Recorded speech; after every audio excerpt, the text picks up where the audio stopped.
Okay. Okay, I am ready. I think so.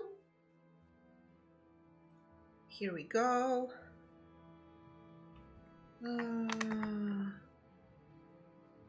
Morrowind time. I'm playing two. I'm a Duskblade wizard with a sword. Wizards with a sword are the best. What am I playing? I don't remember what class I'm playing.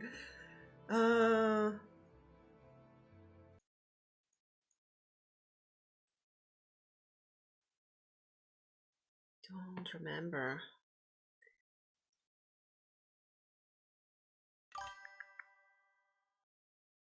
Duskblade on custom class. Yeah, still, I don't remember what I'm playing. Oh, 122 hours. Nice, nice, nice.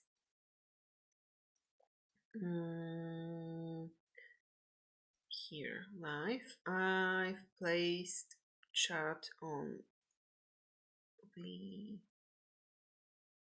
screen. Not sure if it's wise. I hope so. Oh, okay, and sure, it works. And my plan for today's stream.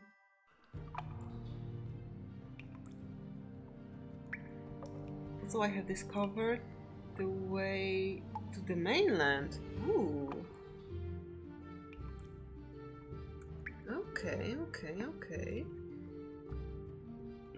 What else is here? Is there anything in the water?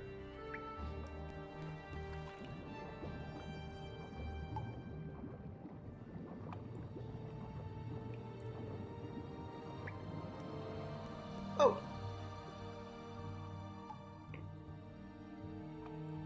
Have you seen that?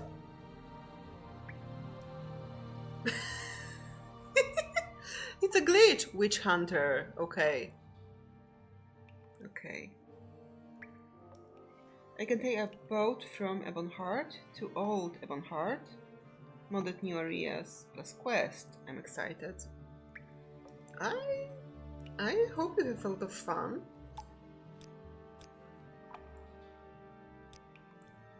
What was it? Will it happen again?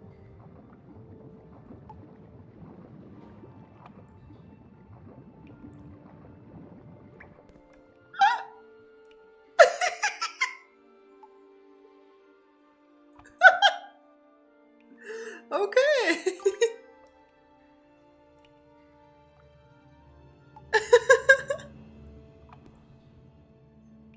Uh-huh. And here? Can we do anything here? Here?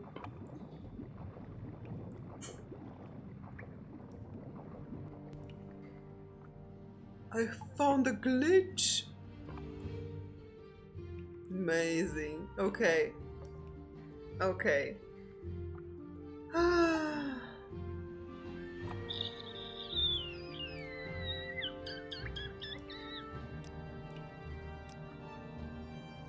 I wanted to wear this one and this one.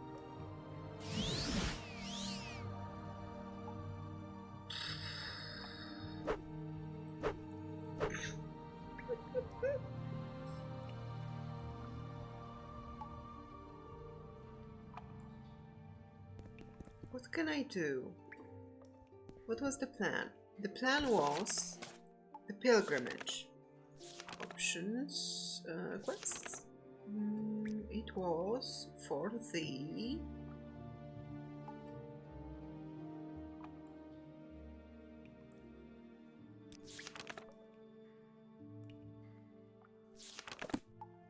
let's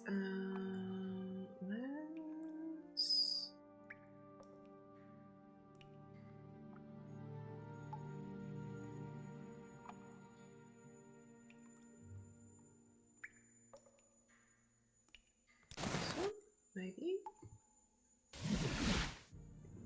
Where are we? Molakmar. Okay, How interesting. Tourist. Mhm.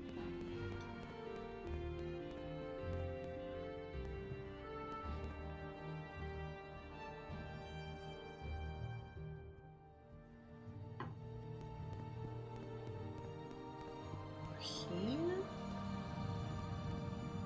Maybe?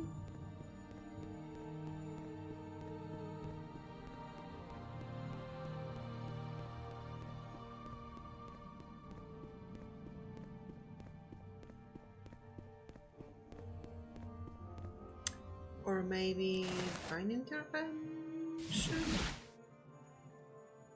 Wolverine Hall. Great. Great, great, great, great. Real shrine. How can I help? You can't.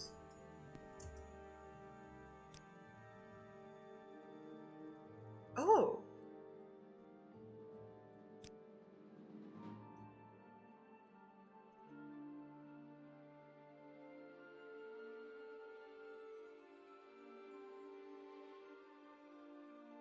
Regenerate, okay. Hmm.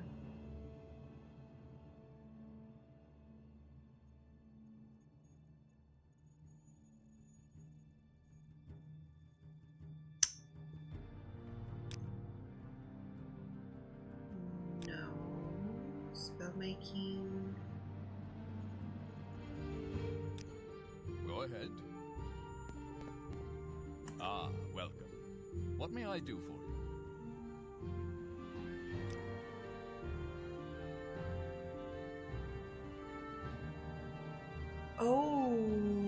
Okay. Personality. Not really. Charisma. No. Fortify speed. Great.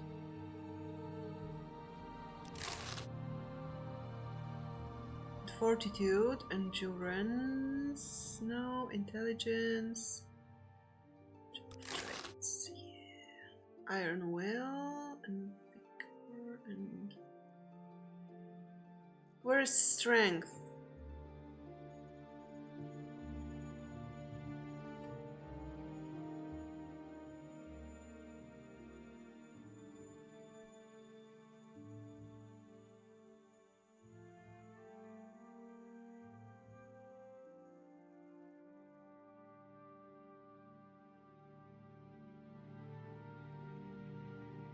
Damn it.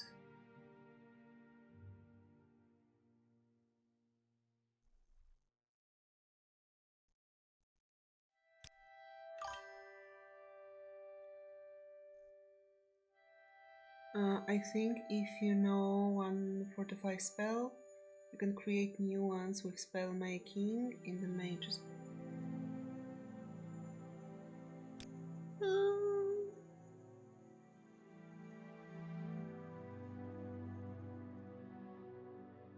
Okay. One fortify spell. Okay.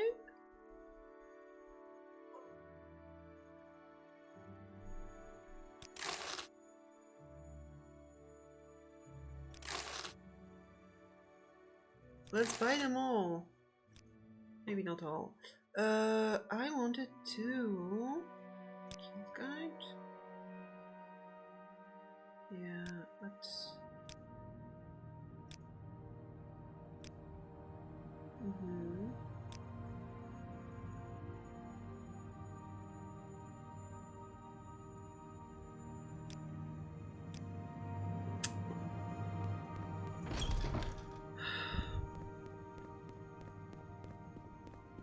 Worth to check. And it's easy to check because they are here. Right. I must say, I find you greetings. most How do you interesting do? right now. Please go ahead. Oh, enchanting, that may be. Greetings. I don't know Master where to friend. begin. Spell It's such an making. honor to meet you. Fortify attribute. Thank you. Thank you very much. It works. On self.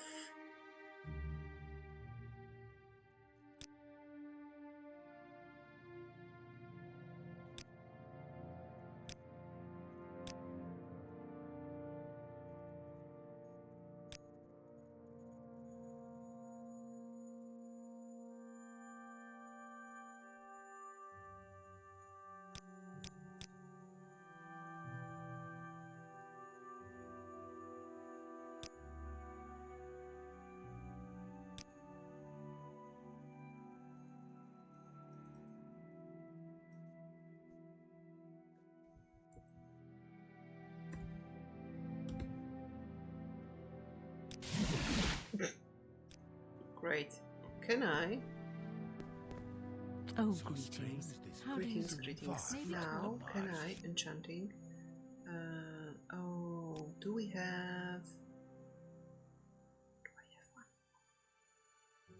one? Fuck yeah. Okay, here.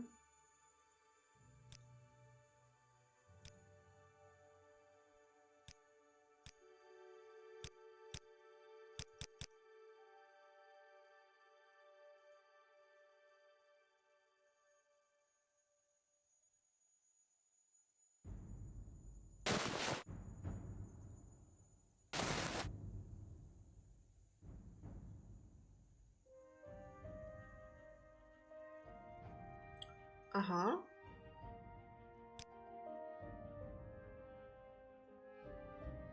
Oh.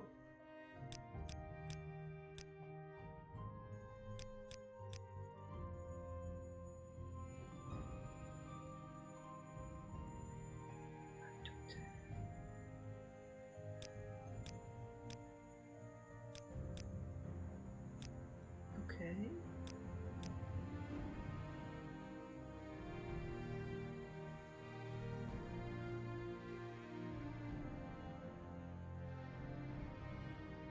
Okay.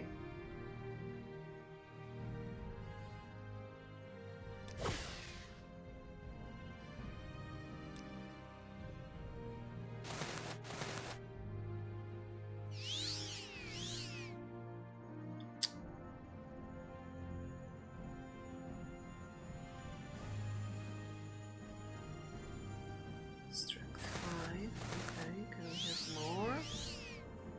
9. Dirt everywhere. Dirt.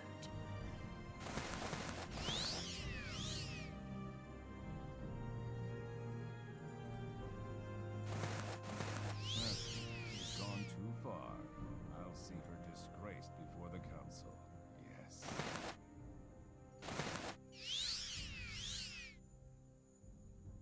11 is okay. What was that about? Okay. Okay. It works. And here we have... okay. Okay. I don't recall using teleportation. Yet there I was. Alone. Can we sell now? Oh. I thought you'd have exquisite belt. I'm going to keep those. What else is here? Silence on target. Do I use this one? No. Restore health. Okay. Shock damage. Shadow Weave. Chameleon Sanctuary. I won't be using this one. Drain health on target. Okay. Absorb health.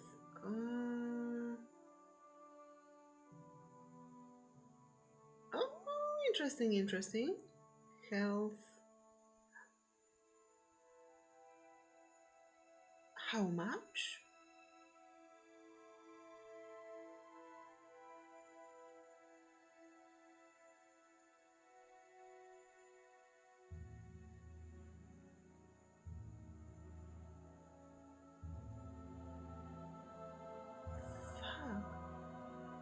Nice, but when used. Actually, this is a good thing to sell. But not here. Fireball.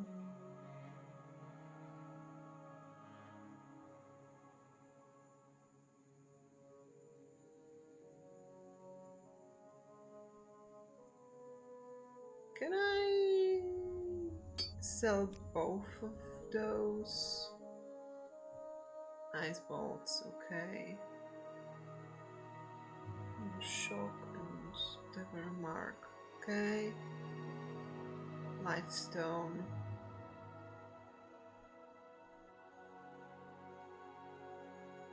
Hunter's belt. Okay.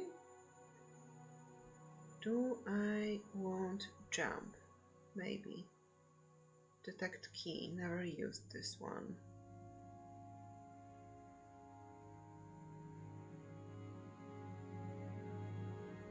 Bone charm or grave ward amulet. It's practically the same. Which one is? Bone charm is funnier.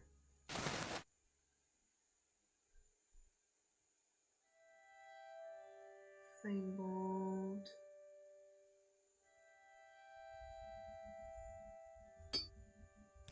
Yep. What's here? CV and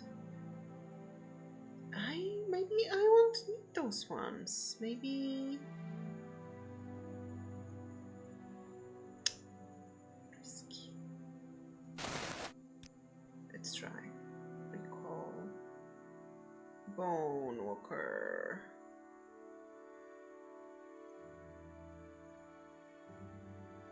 Other walking and bone charm. Okay. And here we have no. Offer. Goodbye. You honor. I'm very happy to make your acquaintance. You're in good company, friend. Welcome. That's it. She's gone too far. I'll see her disgraced before the council. Ajira is a good friend of Adris Mevari and tells Adris Mevari about the staff of Magnus. Ajira knows you have found the staff of Magnus. Now Ajira might tell you her other secret. Ooh!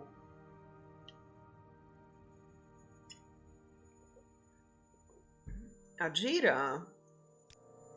Our sugar is yours, friend. Ajira will tell friend Adris Mevari another secret. Ajira also knows about the Warlock's ring. Ajira knows that Vindamea Dretan has the Warlock ring. Ajira tells you this because Ajira does not like Vindamea Dretan.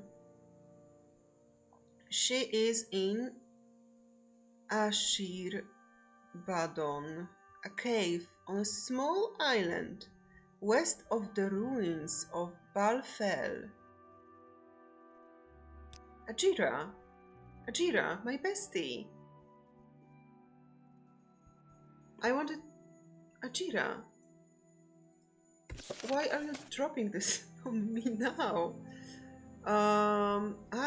Options. There was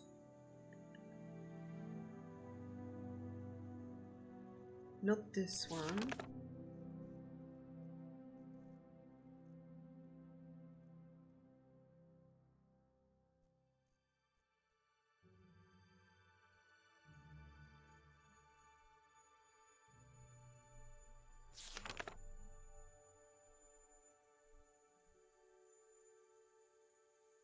This one. Thar Rothloth gave me a copy of The Pilgrim's Path and asked me to make the pilgrimages of 7 Graces.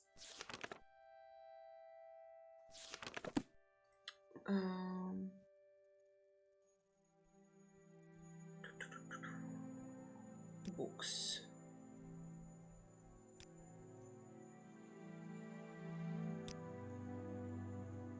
The Pilgrim's Path. The pilgrim must visit each of the shrines of the 7 Graces. At each site, the pilgrim must stand before the 3-sided stone triolith and read the inscription. To ease the pilgrim's task, the temple has made list of shrines along with directions and advice to pilgrims. Blessings of each shrine last at least half a day.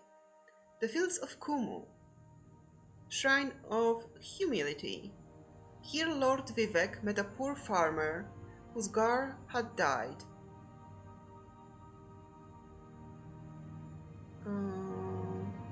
West of Suran. The north. Okay, it was... I have it marked here? No?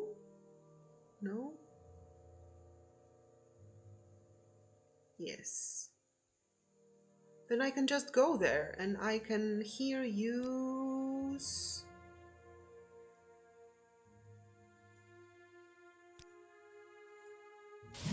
to make it quicker, right?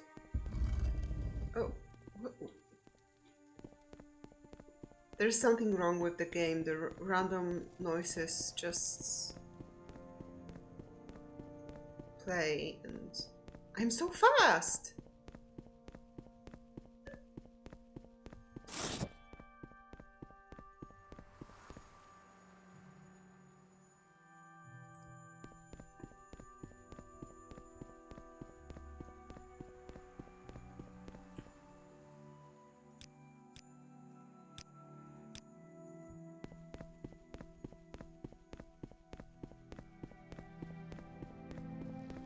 Hello!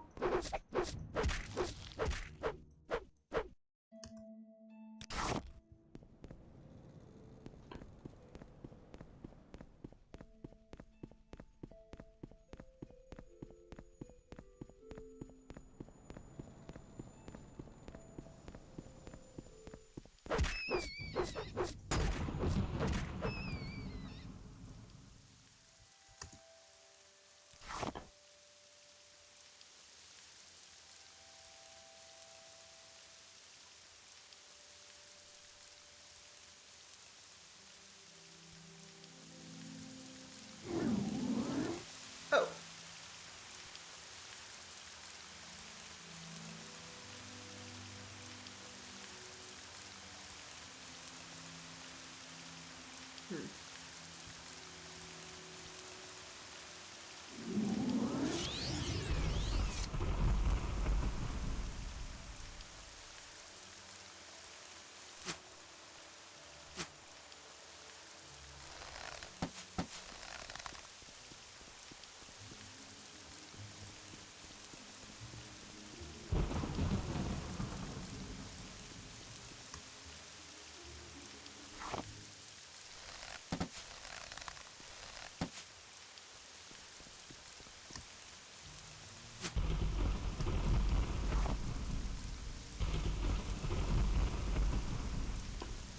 Okay, this way.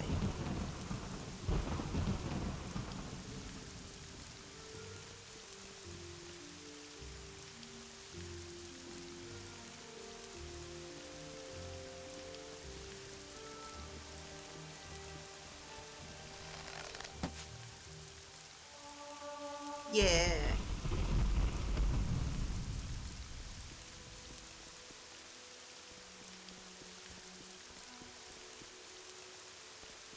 So technically somewhere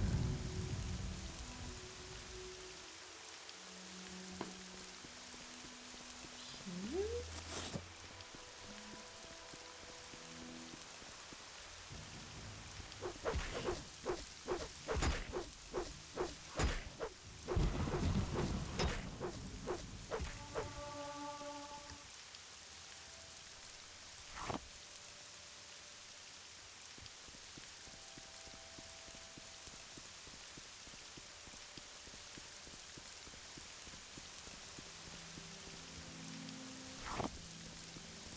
Here.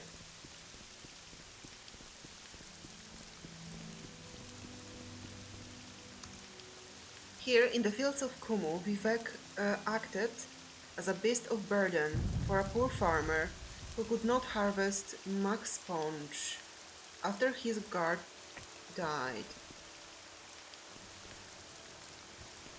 Gwar? Okay. Next one.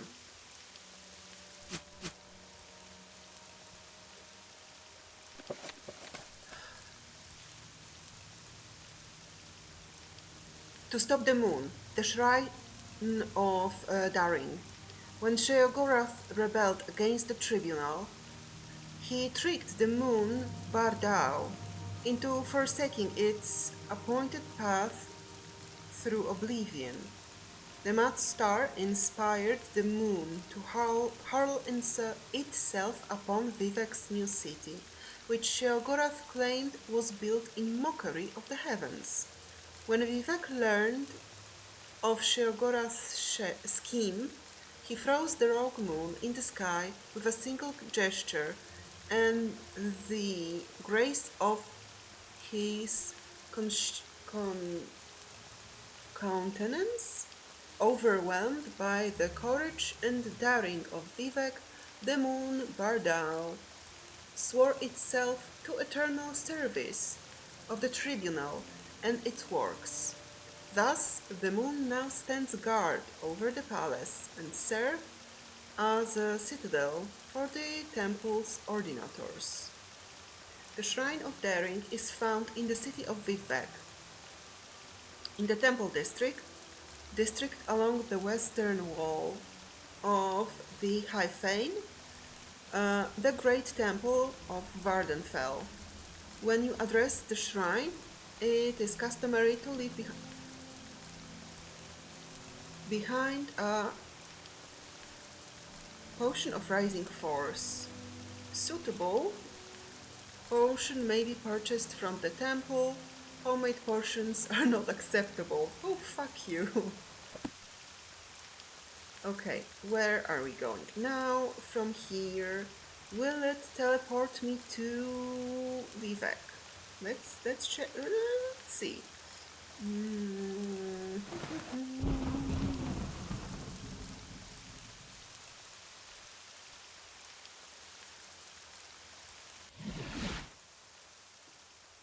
It didn't, but it's okay.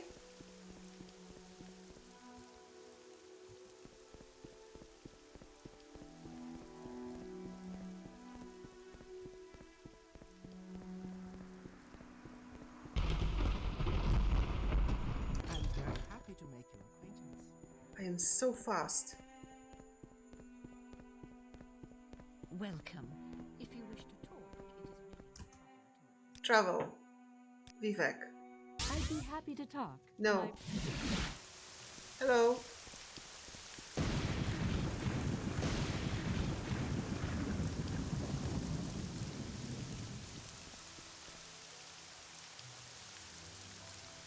Trying to stop the moon.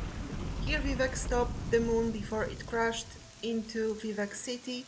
The moon levitates now above the city and is known as the Ministry of Truth? Yeah. Should I go for the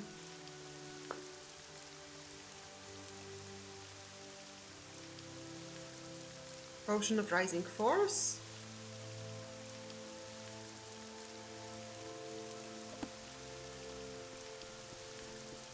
Should I do it?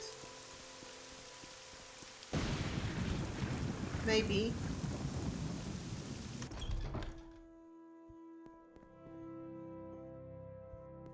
Where can I buy it?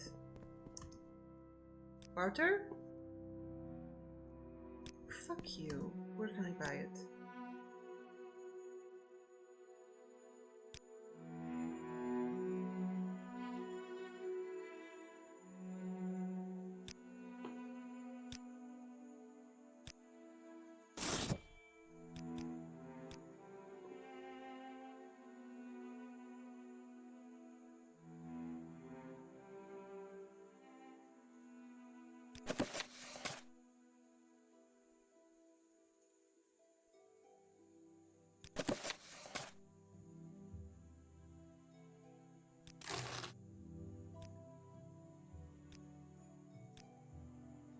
Go ahead, Outlander. Go ahead, Outlander. What do you need? So I can't buy them? Was it a lie?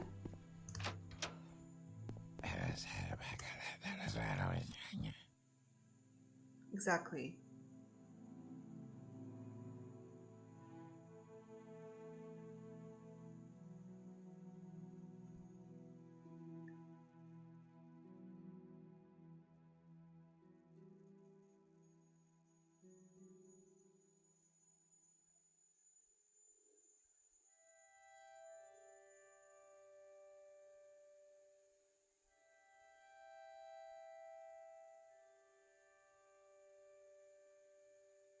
No.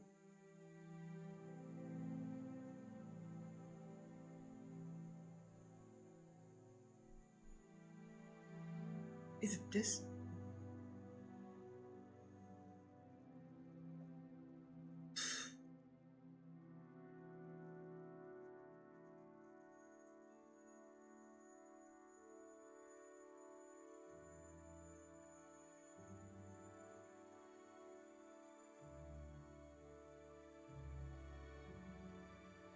Mm.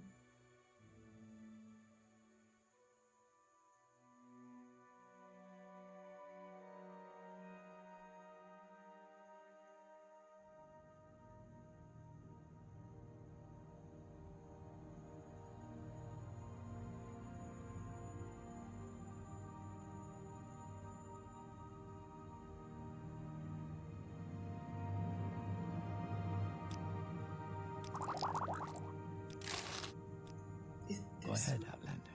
What do you need? I'm not sure, you know?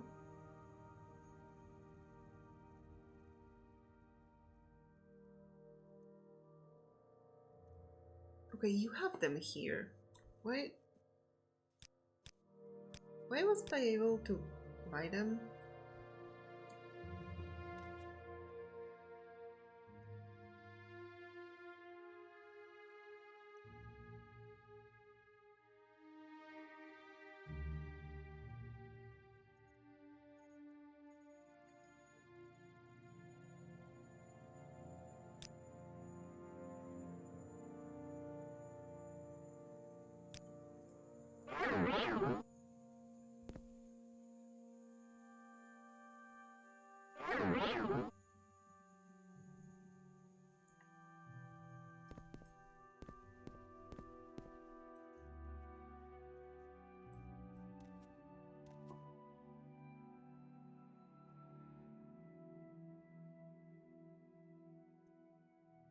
There is someone watching me, I can tell.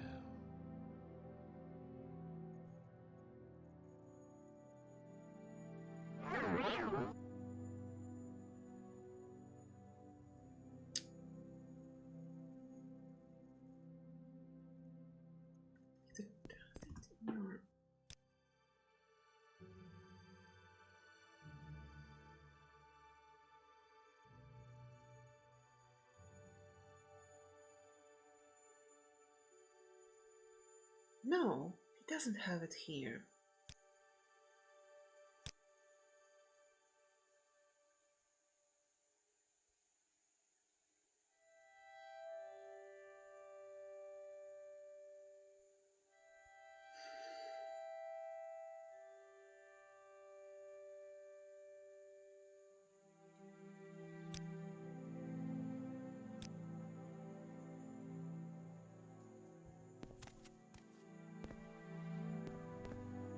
Oh.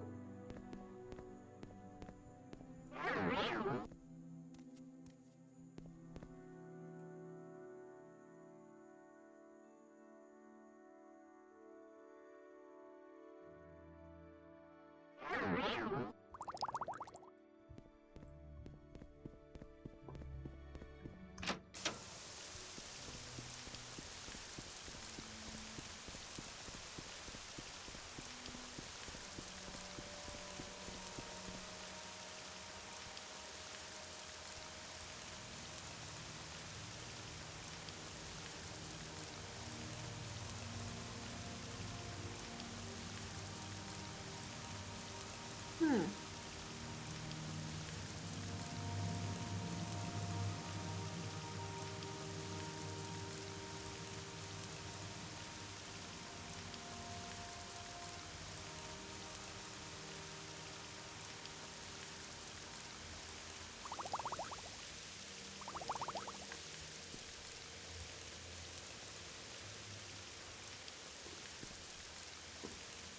Next one.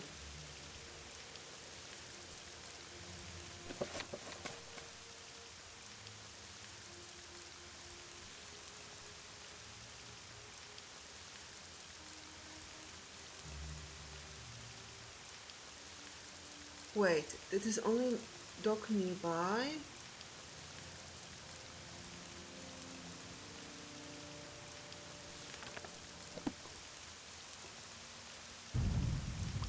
So I didn't do it correctly. Let's go back there. Back to the... Fuck.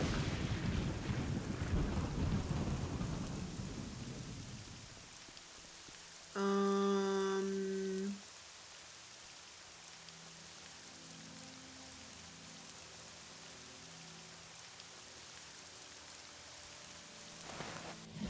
Speak freely, friend.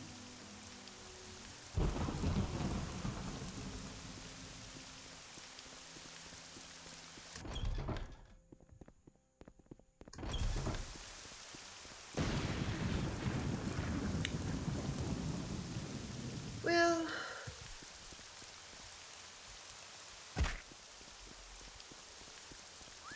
What's yours? Not your business. What brings you out in this mess?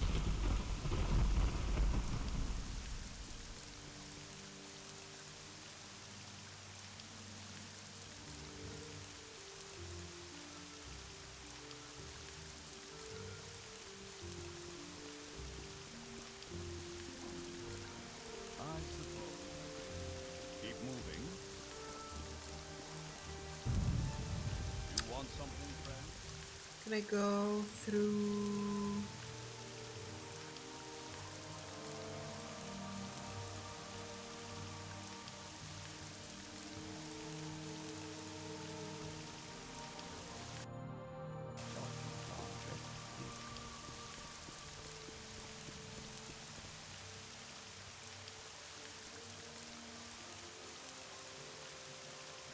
Okay, but it's not that far.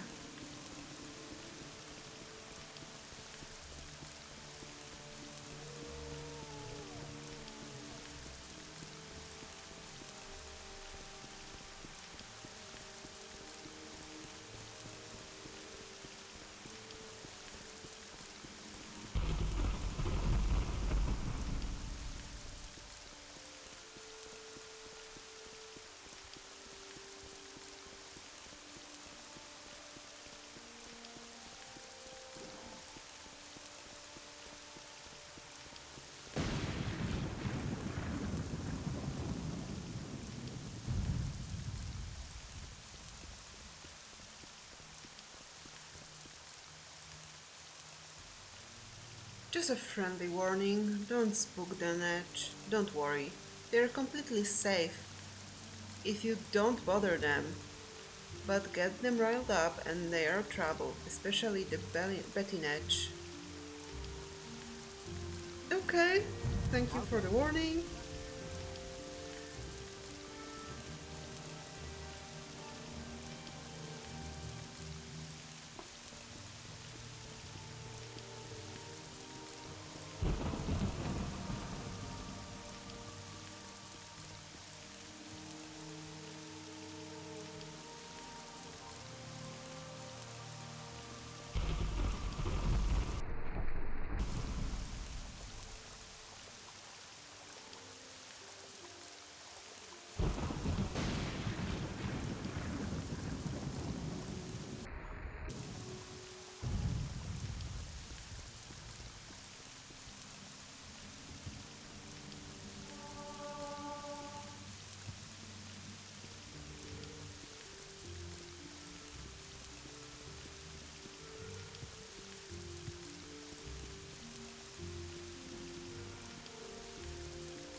Okay.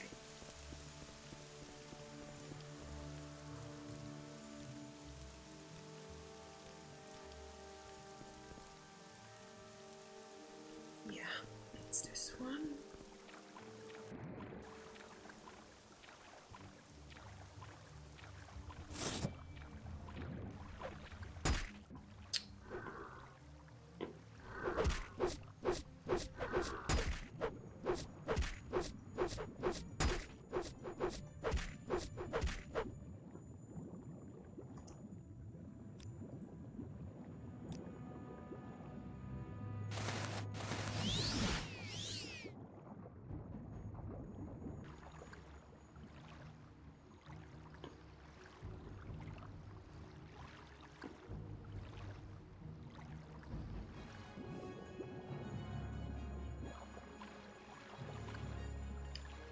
Can I use...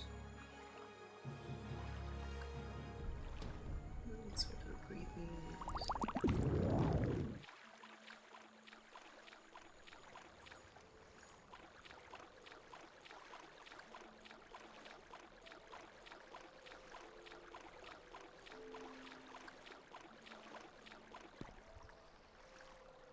Mark.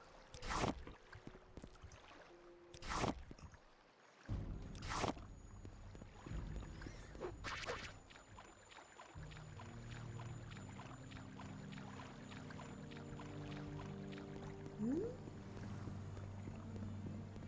Maybe it's going to be somewhere here.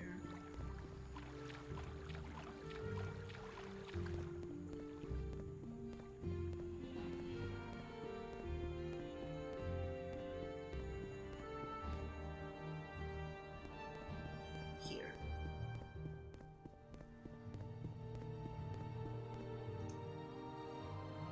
Donate mark and ask for blessing. Yes. Grace of humility. Thank you for your humility, Lord Vivek. I shall neither strut nor preen in vanity, but shall know and give thanks for my place in the greater world. Great. Now, how about we try this one? Did not really work.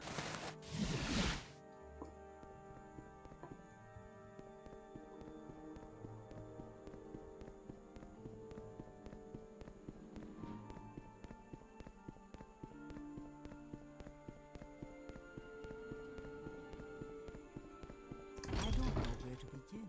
It is such an honor to meet.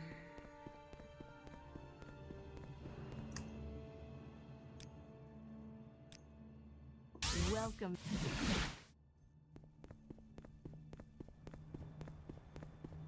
Speedrun. And here... Would you like to donate a potion of rising force and ask for blessing? Yes. The grace of daring. Thank you for your daring, Lord Vivek. I shall not shun risk, nor hide behind the mask of cautious counsel. For fortune favors the bold. Great. Next one. Next one was the palace, Shrine of Generosity. Long after Lord Nerevar and the tribunal triumph over Dagoth-Ur, the people wished to build a monument to the heroes of that war. Vivek thanked them, but said that it would be better to dedicate a monument only to the glorious heroes, not only to the glorious heroes, but to all people, great and small, who suffered and died in the war. It became the custom to make offerings here, either in thanks of our good fortune or for those less fortunate. The Shrine of Generosity is on the top steps of Vivek Palace, southernmost canton of Vivek City. The customary donation for those in good fortune is 100 gold. Vivek Palace. Okay, close. Vivek Palace is here. Let's go.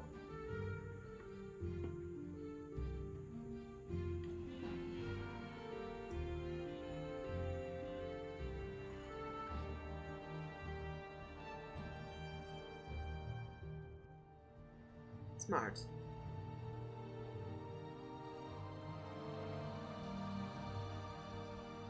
Palace Shrine? No, it's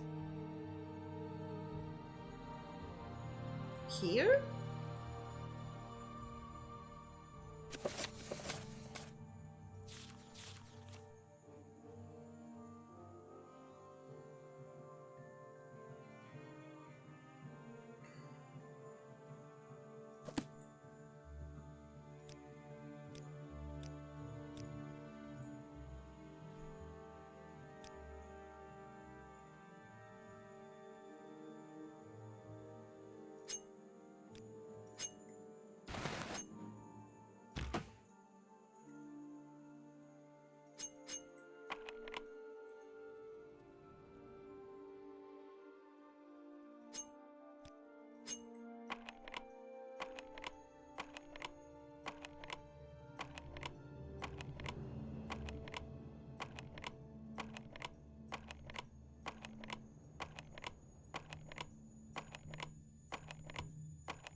Scroll.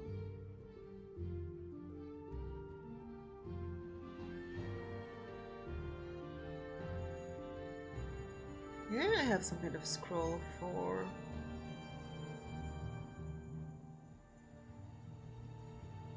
Or I have sold them all.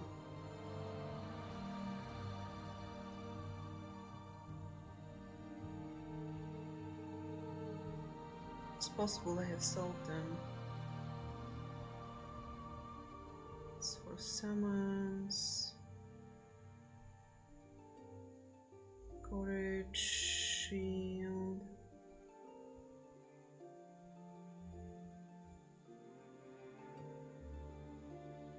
Yeah, it's possible I have sold them.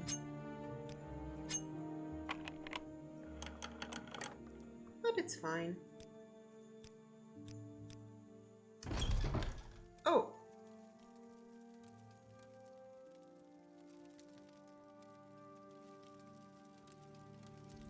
Hello?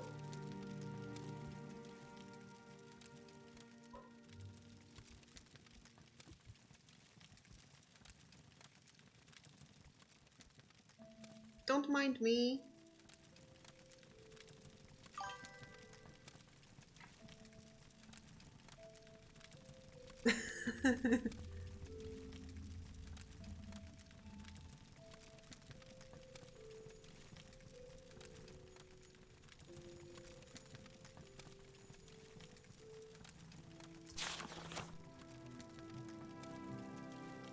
Plan to defeat Dagoth Ur. For the past 20 years, the Tribunal have tried, unsuccessfully, to execute this plan. However, we failed, because we were required to stage an assault and simultaneously maintain the ghost fence to prevent the threatened large-scale breakout of Dagoth Ur's blighted hosts. Oh my god, so much reading.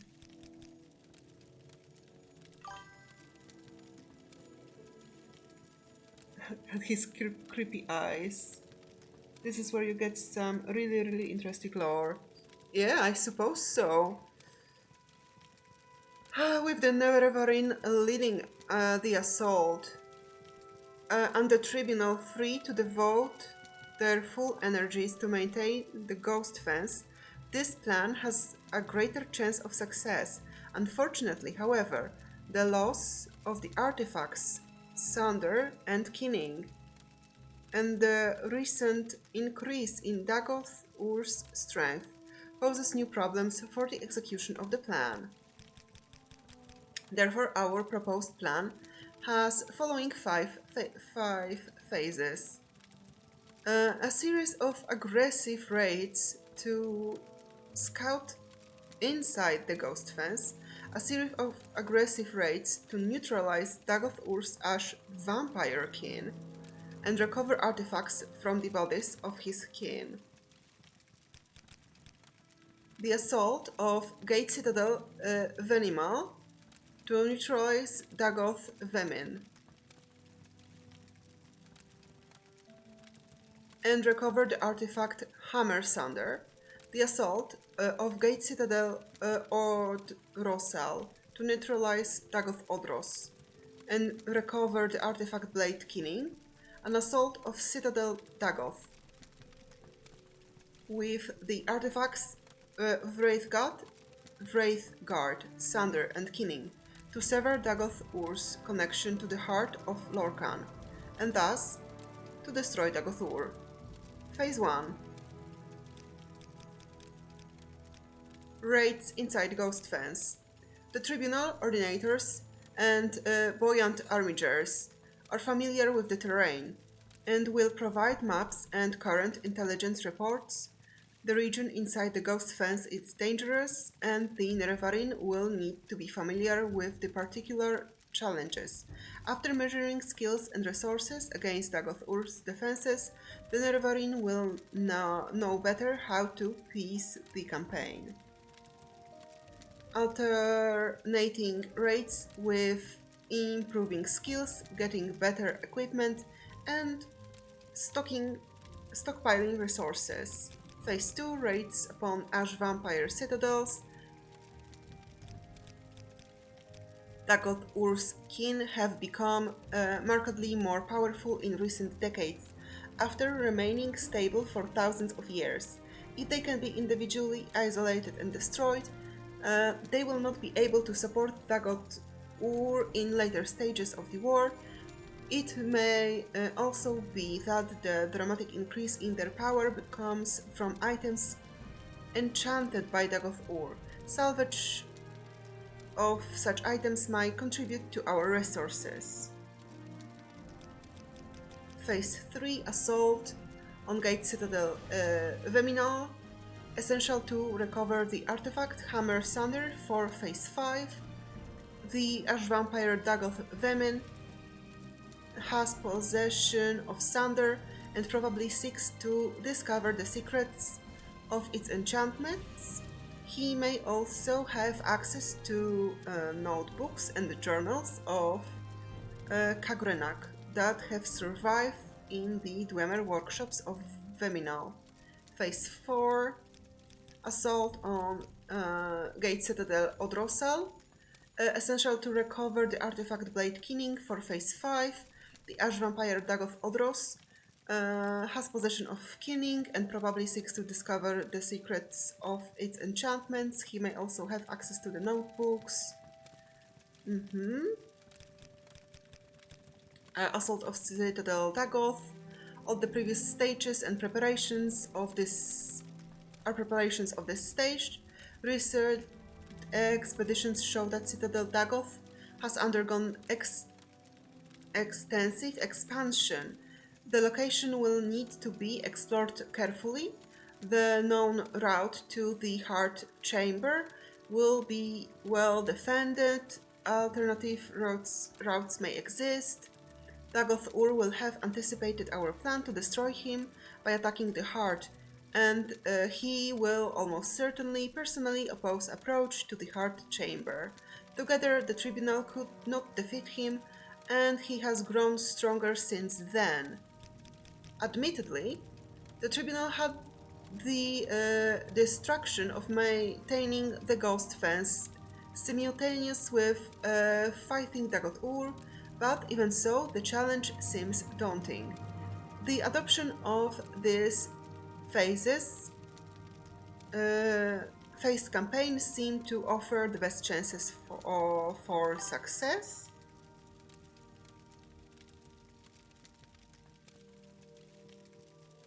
We were not less powerful, we were just distracted.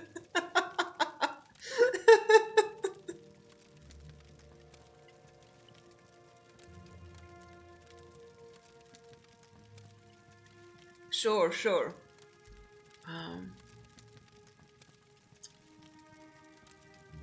In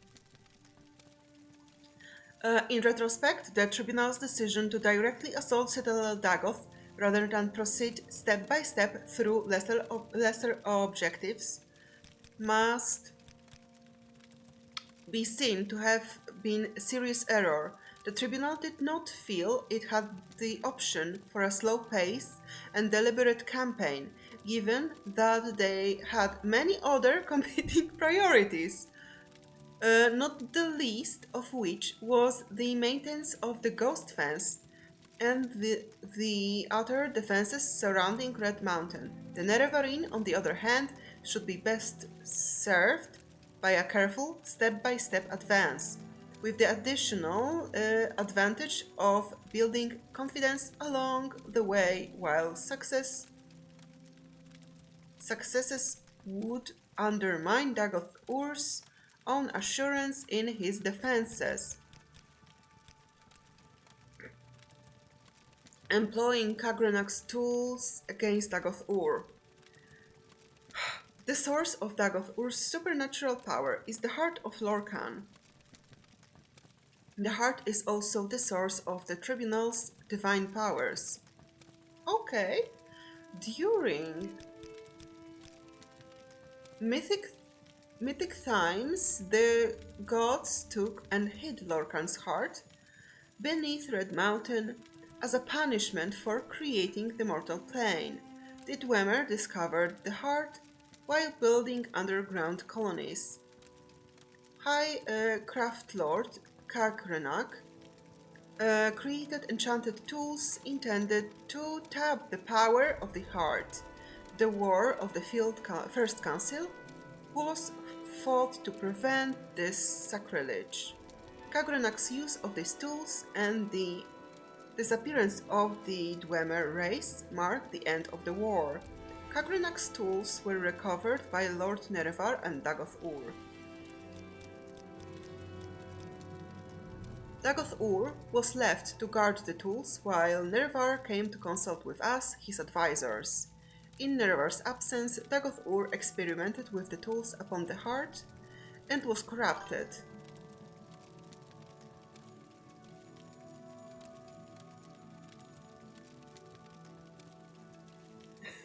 This is super important. Okay.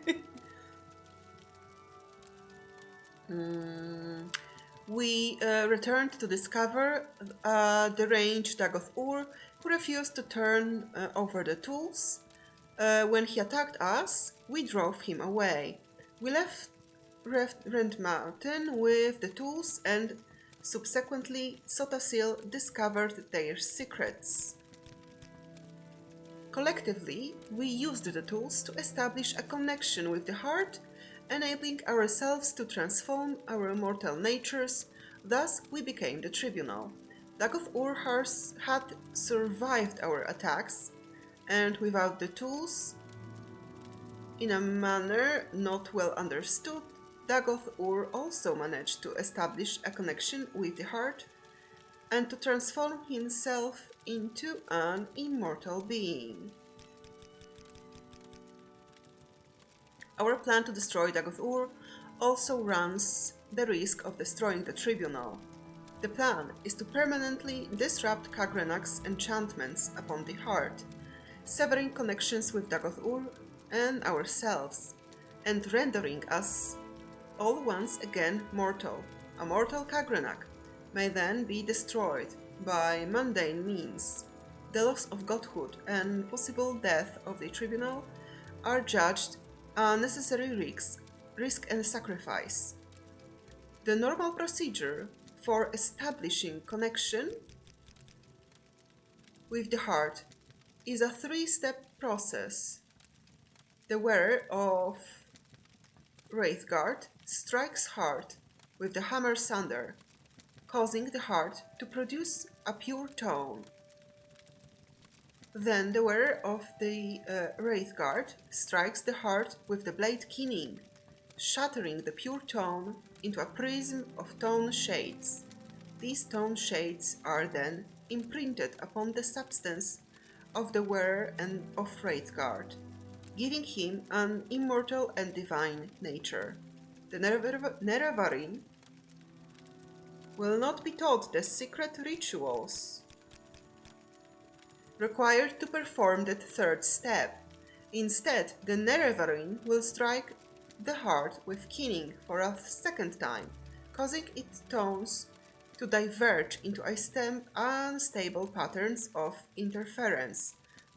Further repeated strikes with keening will further disrupt the tones, with ultimate result of shattering and dispelling Kagrenak's original enchantments, biting the heart, thereby severing the heart's links with Dagoth-Ur and with any surviving heart rights.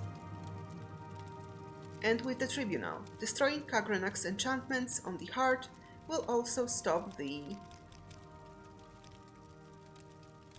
corrupt infusion of the heart's divine power, and end the blight on Morrowind. Oh fuck. Do we understand correctly? Like, okay. So the blight is kept on Morrowind. The Nerevarine may be tempted to steal the power of the heart. Dagoth-Ur and Sodasil alone know this secret. Dagoth-Ur may in extremity, propose to teach the Nerevarine to use Kagrenak's tools to become a god. We doubt that the Nerevarine is full enough to trust Dagoth-Ur, and we are content to take the risk. This is the best part of the lore. Be warned. Warning, warning. The Nerevarine cannot safely equip either Keening or Sander unless wearing Wraithguard. The Nerevarine will be injured every moment while holding either of these artifacts, unless protected by Wraithguard. Persistence will be rewarded with death. If Nerevarine can equip an item while not wearing Wraithguard and receive no injury, the item is a counterfeit. Okay.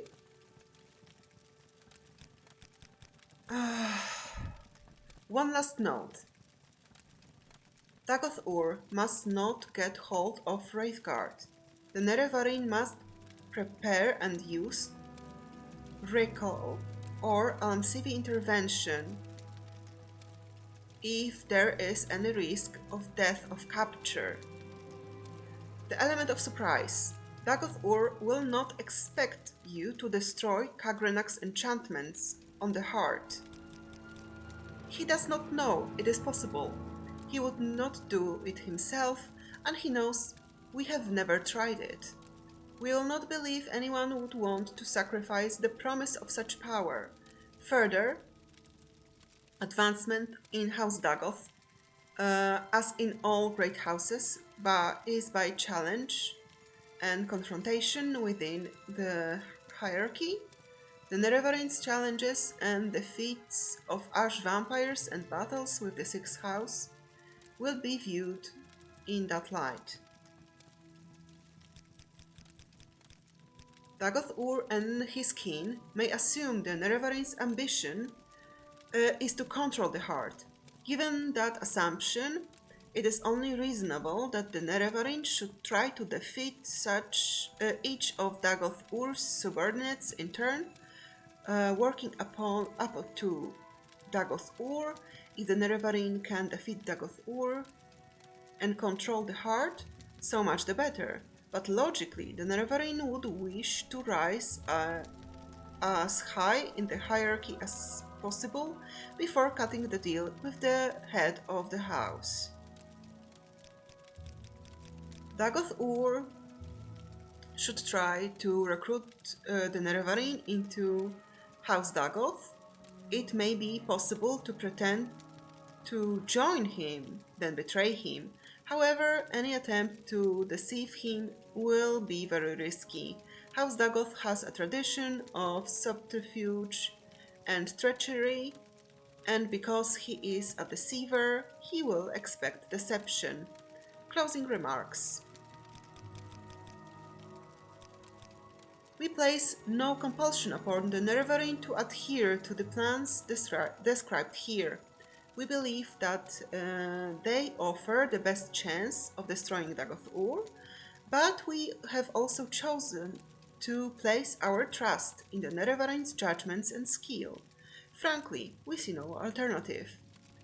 If there are doubts or questions, speak with Vivek.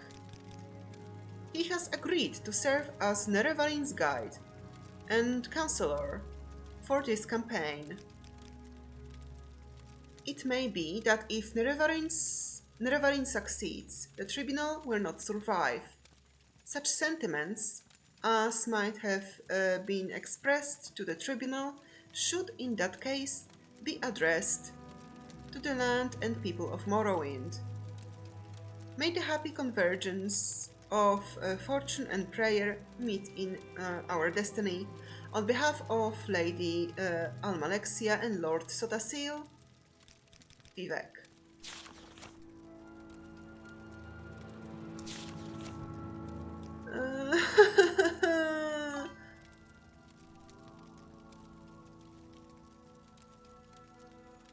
The Battle of Red Mountain and the rise and fall of the Tribunal. The following is a transcript of the words of Lord Vivek addressed to a dissident priest, Malur Omain, who confronted Vivek with the Ashlander traditions surrounding the Battle of Red Mountain and with prophecies of the Nerevarine, and to unnamed magistrates of the Inquisition who joined Vivek in interrogating the dissident priest.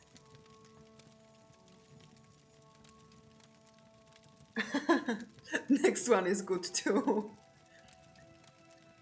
Who can clearly recall the events of the distant past, but you have asked me to tell you in my own words the events surrounding the Battle of Red Mountain, the birth of the Tribunal, and the prophecies of a Nerevarner born. Here is what I can tell you. When the Chimer first abandoned the herds and tents of their nomadic ancestors and built the first great houses, we loved the Daedra and worshipped them as gods. But our brethren, the Dwemer, scorned the Daedra and mocked our foolish rituals, and preferred instead their gods of reason and logic. So the Chimer and Dwemer were always at bitter war, until the Nords came and invaded Resdain. Only then did the Chimer and Dwemer put away their strife and join together to cast out the invaders. Can we have a brief pause? I want to know what you know so far before reading this. I don't remember what I know. So...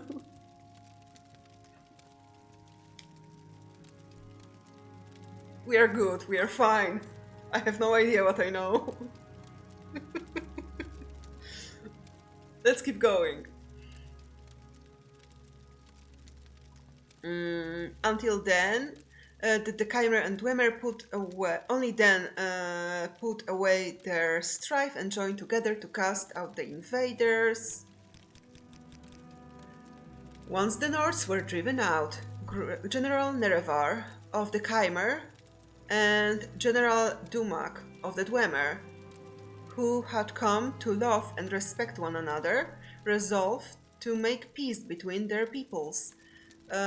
In that time, I was but a junior counselor to Nerevar, and Nerevar's queen, Almalexia, and his other favorite counselor, Sotasil, always doubt that such a peace might long survive, given the bitter disputes between Chimer and Dwemer.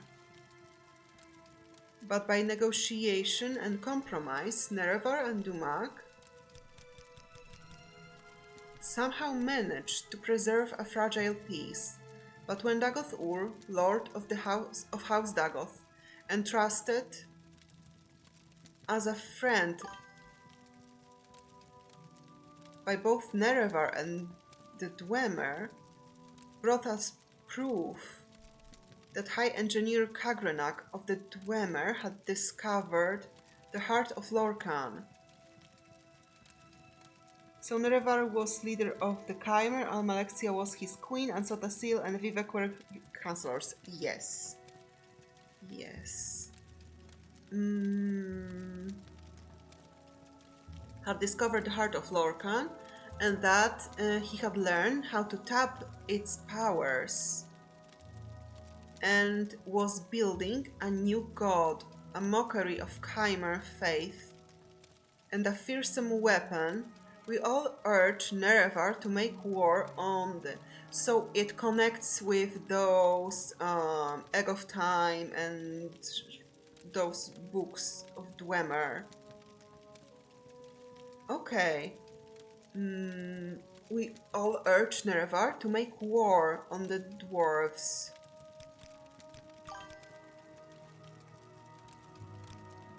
To destroy this threat to Chimer beliefs and security. Nerevar was troubled.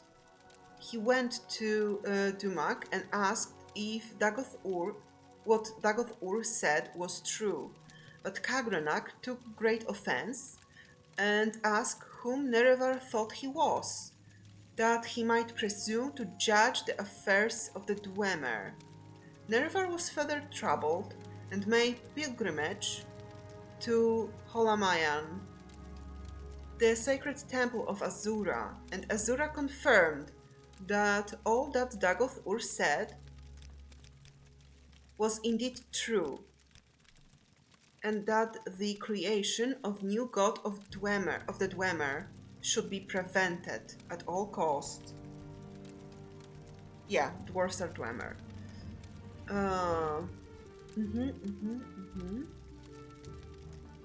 When Nerevar came back to told us what the goddess had said, we felt our judgments confirmed, and again counseled him to war, chiding Nerevar for his naive trust in friendship, and reminding Nerevar of his duty to protect the faith and security of Chimer against the impiety and dangerous ambitions of the Dwemer. Then Nerevar went back to Vardenfell one last time, hoping that negotiations and compromise might once again preserve the peace. But this time, the friends Nerevar and Dumak quarreled bitterly, and as a result, the Chimer and Dwemer went to war. The Dwemer were well defended by their fortress, Atred Mountain, but Nerevar cunning drew most of Dumak's armies out into the field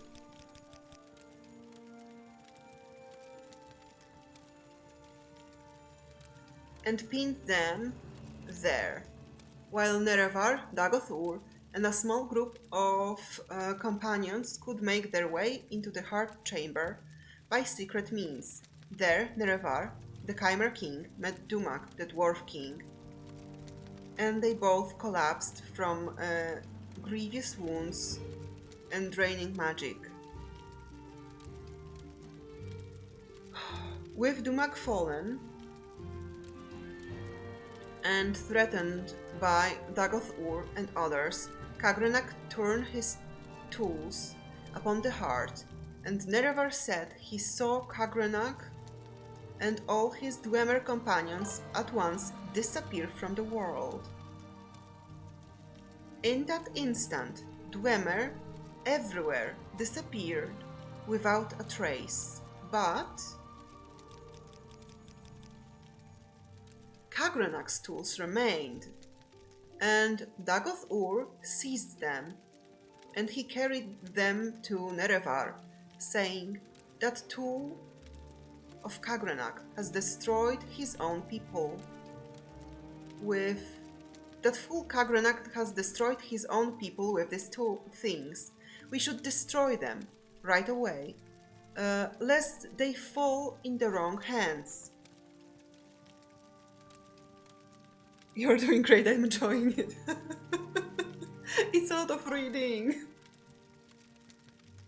But Nerevar was resolved to confer with his queen and his generals, who had foreseen that this war would come and whose counsel he would not ignore. Again, I will ask the tribunal what we shall do with them, for they have had wisdom in the past, and I had not. Stay here, loyal Dagothur, until I return. So Nerevar told Dagothur to protect the tools and the heart chamber until he returned. When Nerevar was carried to us, where we waited on the slopes of Red Mountain, and he told us all that had transpired under Red Mountain, what Nerevar had said was that the Dwemer had used special tools to turn their people into immortals, and that the heart of Lorkhan held wondrous powers. Only later did we hear from others present that Dagothur had thought the Dwemer destroyed, not made immortal, and no one knows for sure what really happened there. Time travel. It's time travel. Trust me, it's time travel.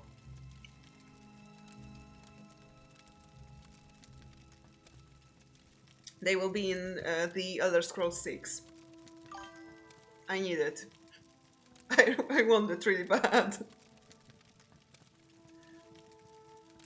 Because it would mean that they will be back where when my god, what's the word? When the Dunmer are fallen, so technically the Dwemer will be chill and free to come back, with Vivec, Sotasil and Almalexia technically, practically out of the picture. Okay. After hearing Nerevar, we gave our counsel, as they requested, proposing we should preserve these tools, in trust for the welfare of the Chimer people, and who knows, perhaps the Dwemer are not gone. Nor not gone forever, but merely transported to some distant realm, from which they may someday return, to threaten our security once again.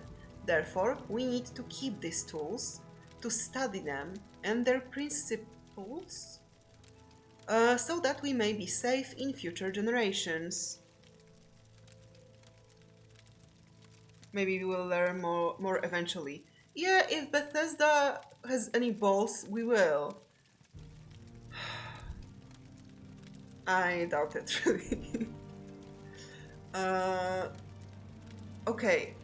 I find it absolutely fucking hilarious that Nerevar was like, oh, please, Lady Azura, what the Dwemer are doing? Is it true that they want to become gods? Should we stop it? And Lady Azura is like, yeah, dude, it's bad. You need to stop it. And then Vivec, Sotasil, and Almalexia are like, okay. So the Dwemer are gone, so we stop them. So how about we now, you know? This is Vivec's telling of the tale. Yes, it is Vivec's telling of the tale, but even then, like, it's... Okay, this would be a tangent, but... in the subreddits, Am I the Asshole? There is like whole genre of people that are obviously the assholes, but they want so desperately to be deemed not the asshole. But even in the best possible encounter of the events, it still doesn't make sense. And the only way it will make sense of step by step everything that happens if they are the assholes. So the answer is yes. Vivek, Sotasil, and Almalexia are the assholes. Nerevar wants peace and friends with leader, kinda understand it. He was a bit naive, maybe.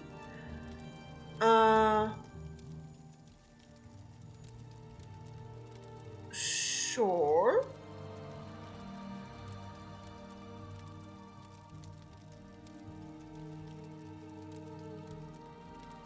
Sure.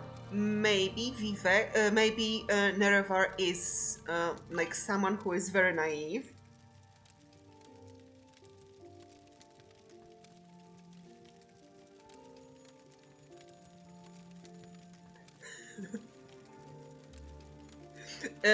I conclude that they are assholes, but affectionate.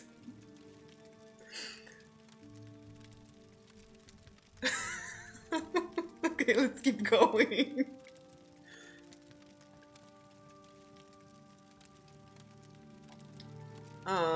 Or maybe like different flavors of assholes.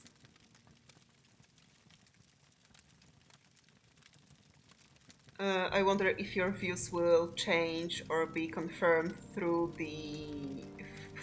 the game. We'll find out, maybe. We will probably find out. Like, from what I know up to this moment, they are like a different flavor of assholes. With Vivek being basically a trickster god. Like he just do what he wants, and sometimes this is good, sometimes this is bad, and sometimes it's just chaos. And Sothasil being so deep into his explorations of science that he often loses the track of if he should experiment with some things at all. And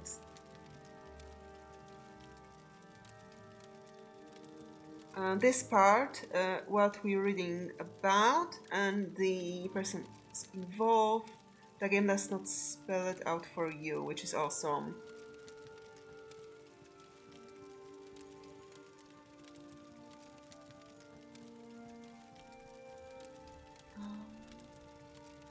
Wait, I lost the part. This is the best part about this game, this part we're reading about.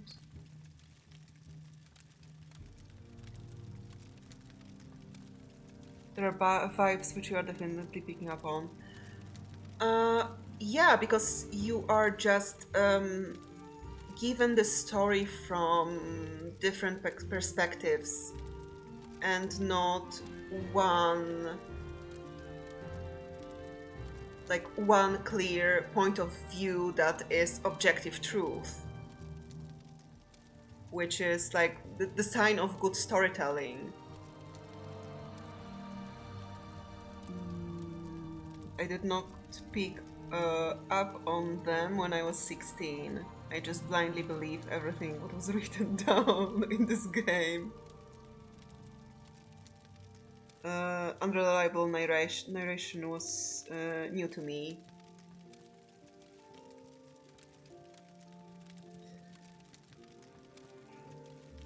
I don't blame you at all, and I pick it up a lot when I'm playing the older games that people usually played when they were very young. Because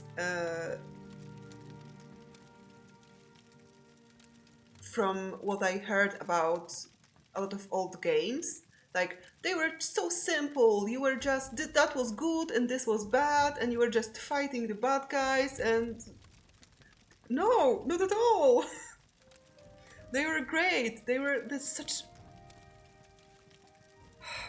so many complexities. That's why I have fallen in love with Baldur's Gate, because it has great attempts at making the divide on the this spectrum of being of the alignment chart being more interesting, that this is good and this is bad. The end. Not much was changed for me though. I'm 39 now, and books, stories, and movies can still fool me if the author wants it. My wife is different. She's like, this guy is the bad guy 10 minutes into a movie. So yeah, there are two types of people.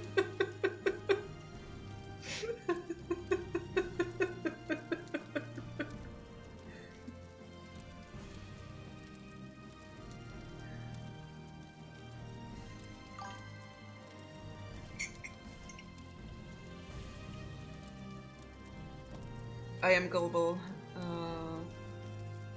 in my suspension of disbelief is so high.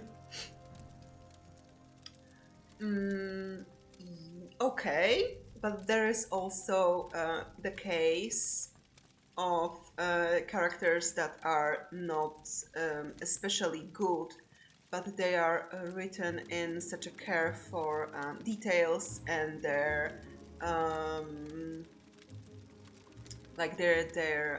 morals and reasons, that you want to feel compassion for them, that you want to believe that there is good in them and that they have good intentions until the very end.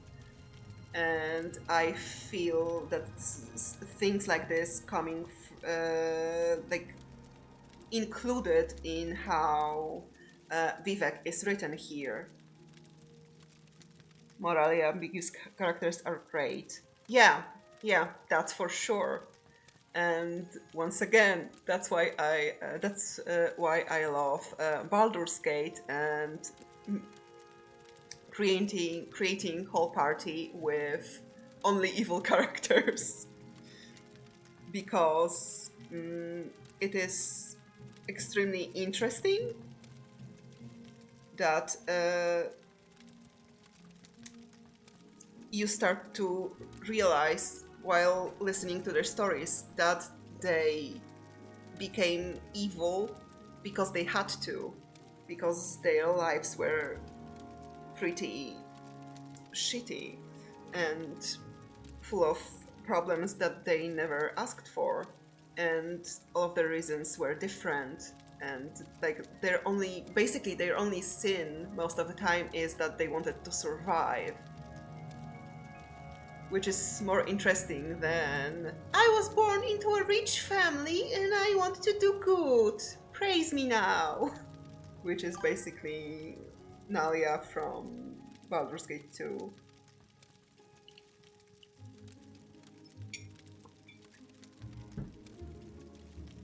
Okay. I wanted a break from reading, so I kept talking and I had no break at all. Great. Yeah, but Nalia was a garbage character a bit later, wasn't she? I don't know if you are talking about Nalia or if you are talking about Imoen. Because Imoen was for sure like a template rogue for Baldur's Gate 1, because there was no early game rogue. While Nalia was like full story arcs there and special fortress and shit. And the way you are meeting her is a disgrace for any kind of charity work. because you meet her when you enter the tavern, and she basically screams, "Come on, you people! Please! Someone has to help me! I was helping all of you, and now you won't help me!" And so on and so on. And the background of her story is that she is basically daughter of extremely rich dude, and she cannot inherit her fortress and all the grounds around it because she's a woman. So she decides to escape and to help people of Athkatla, mostly people that are homeless and have no means for supporting themselves. So it means that when she has problems, she comes back to those people and she screams that now they have to help her.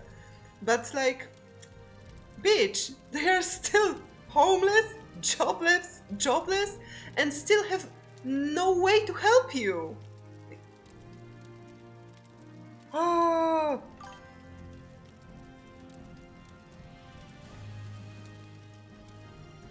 And there comes Viconia that screams at her that she should just kill everyone. No, not maybe kill everyone, but claim her birthright and become the the ruler of the fortress, and then just invite all the people that she wants to help, and then they will be actually helped. But no, Nadia is very good at being helpless and hopeless. Oh, I hate her.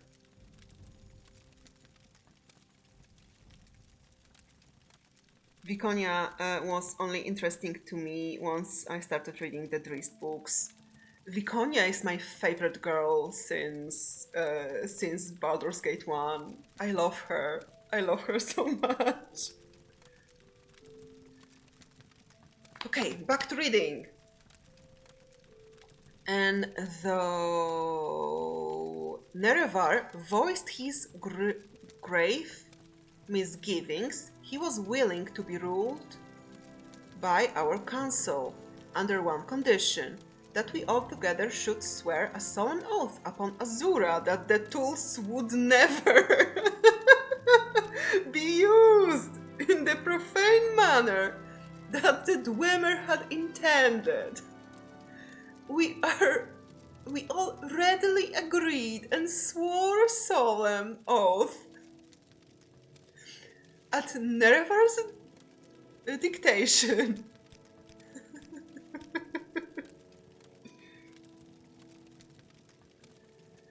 Oh, Vivek. I'm sorry, but while I'm reading it, I can only imagine Vivek as Loki, played by Tom Hiddleston. And I swore that I would never use those tools. Not like the Dwemer want to use them. No, I would never. So then we went with Nerevar back into Red Mountain and met with Dagoth-Ur. Dagoth-Ur refused to deliver the tools to us, saying they were dangerous and we could not touch them. Dagoth-Ur seemed to be irrational, insisting that only he could be trusted with the tools, and then we guessed that he had somehow been affected by his handling of the tools. But now I feel sure that he had privately learned the powers of the tools and had in some confused way decided he must have them for himself. Okay, let's go. Then Nerevar and our guard resorted to force to secure the tools.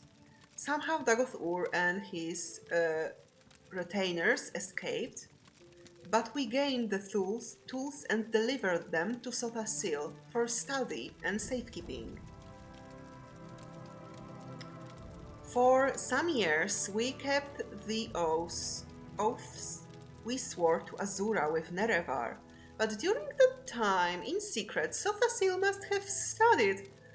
And Sothasil is such a Tony Stark. The worst.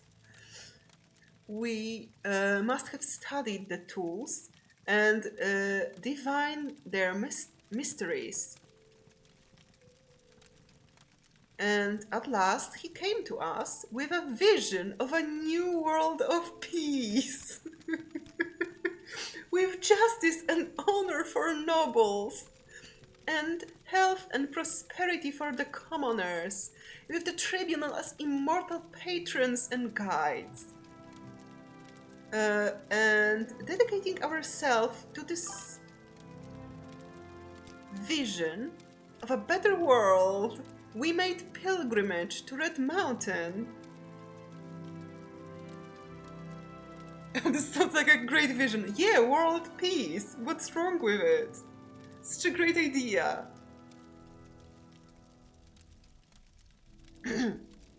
And dedicating ourselves to this vision of a better world, we made a pilgrimage to Red Mountain and transformed ourselves with the power of Kagrenak's tools. And no sooner that we had completed our rituals and began to discover our newfound powers, the Daedra Lord Azura appeared and cursed us for our pursuit. Oops. By her powers of prophecy, she assured us that her champion, Nerevar, true to his oath, would return to punish us for our perfidy, and to make sure such profane knowledge might never again be used to mock and defy the will of the gods. But Sothasil said to her, "The old gods are cruel and arbitrary, and distant from the hopes and fears of men. Your age is past.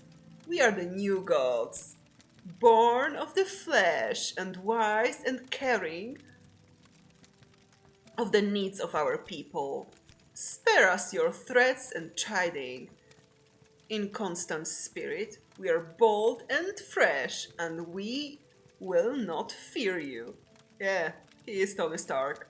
And then, in that moment, all Chimer were changed into Dunmer. Our skins turned ashen, and our eyes into fire. Of course, we only knew at that time that this had happened to us, but as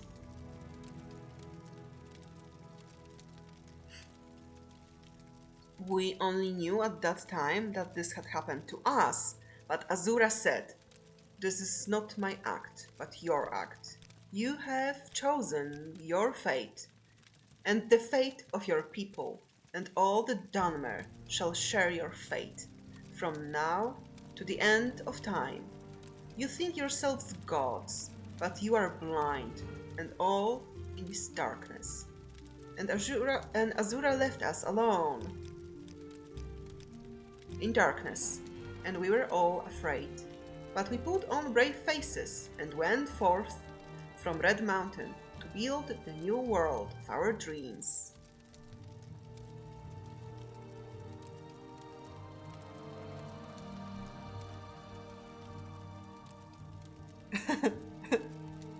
He makes Odysseus sound so smug. He is smug. Have you seen him?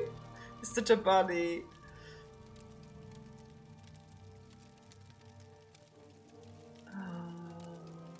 And the new world we shaped was glorious and generous, and the worship of the Dunmer fervent and grateful.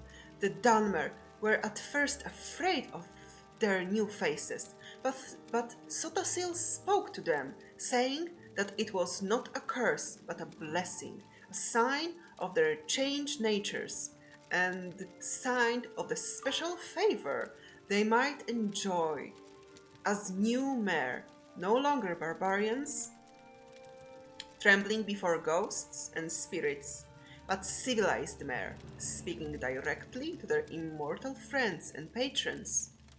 the three faces of the tribunal. And we were all inspired by Sotasil's speech and vision, and took heart. And over time, we crafted the customs and institutions of a just and honorable society in the land of Resdain. New millennia of peace, equity, and prosperity unknown to other savage races. If you read it in a different tone, Sotasil's line sounds decent. He believes in himself without evil plans. What was it? I know what it reminds me of. It reminds me very much of the Critical Role campaign 3 and with how Ludinus Daleth sees himself in his rebellion against gods. And like the whole speech is practically the same, with him believing that gods have already abandoned people and world, and they are so distant and they don't care, and they use mortals as pawns in their games, and they are basically useless. So the creation of new gods and like new world without old gods is a better solution. But at the same time, you have also imagined looking at all of it from the perspective of ancient, absolutely fucking ancient Lady Azura, being like, "You fucking stupid child. What the fuck are you talking about?" Oh, I haven't seen Critical Role Campaign 3, but rebelling against God isn't bad evil necessarily. The Daedra not exactly 100% benevolent. Yeah, no gods are. And the same problem is with Critical Role Campaign 3 and also Campaign 4, which takes a very different approach. In which, like in campaign 3, the whole discussion is, should we save gods or maybe we should like let them go? And the campaign 4 starts with the world in which gods are already defeated, and it poses like great questions for most of the fantasy RPG worlds. Okay, and I don't know, maybe it's because I haven't spent time with people for a few days and I have a lot of words in me. Yeah, it's an interesting setting. Yup, it is. I highly recommend it. Like, Critical Role as a whole. Okay. Let's go. But beneath Red Mountain, Dagoth Ur had survived, and even as the light of our bold new world shined even more brightly beneath Red Mountain, the darkness gathered. A darkness that was close kin to the bright light that Sotasil coaxed from the heart of Lorkhan with the tooth of Kagrenak. As the darkness grew, we fought it and crafted walls to confine it, but we never could destroy it, for the source of the darkness was the same source as the source of our own divine inspiration.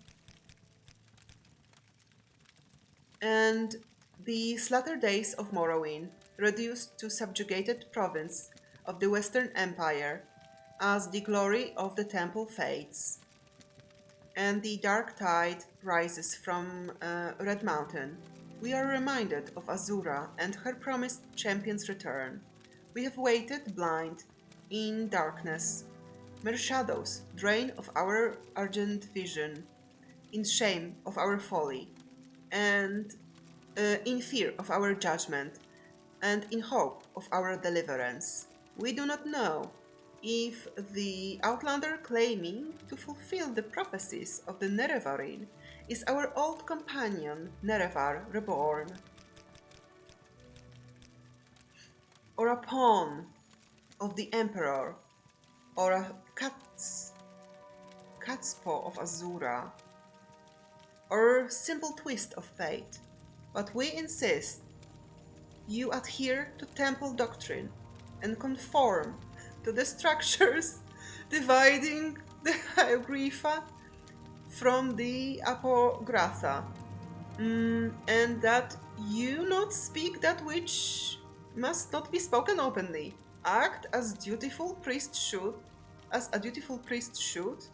in accordance with your vows of obedience to the canons and archcanons, and all will be forgiven.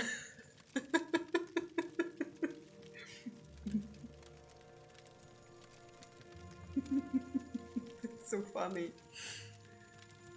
Defy me, and you will know what it is to stand against a god.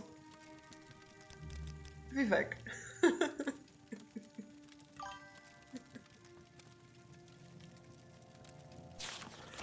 Okay. Dagothr plans. Oh my god. I have a question. Okay. Here. I'm ready to hear it.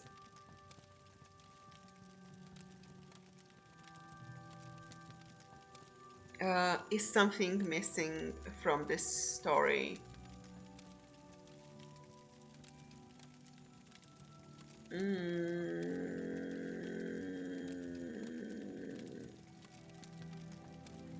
Like, the thing is, I suppose a lot of is missing from this story, starting with what happened with Nerevar. And what was Nerevar's reaction to what Vivek, Sothasil, and Almalexia have done. The following documents were prepared by temple scholars and agents of the Inquisition for Lord Vivek, from interrogation of captured sleepers and other Sixth House cultists, from study of manuscripts written by cultists and victims of dream-induced mania, from interviews with Lord Vivek concerning historical campaigns against Red Mountain, and from broad conjectures and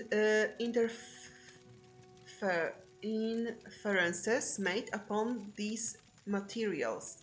This is our best estimate of Dagothr's motivations and objectives in this most recent phase of his war upon Morrowind.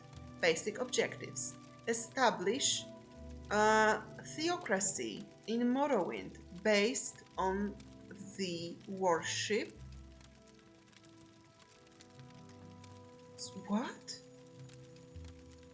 of the newborn god Akula Khan, second Nomadium, to be created by the Dagothr from the heart of Lorkhan,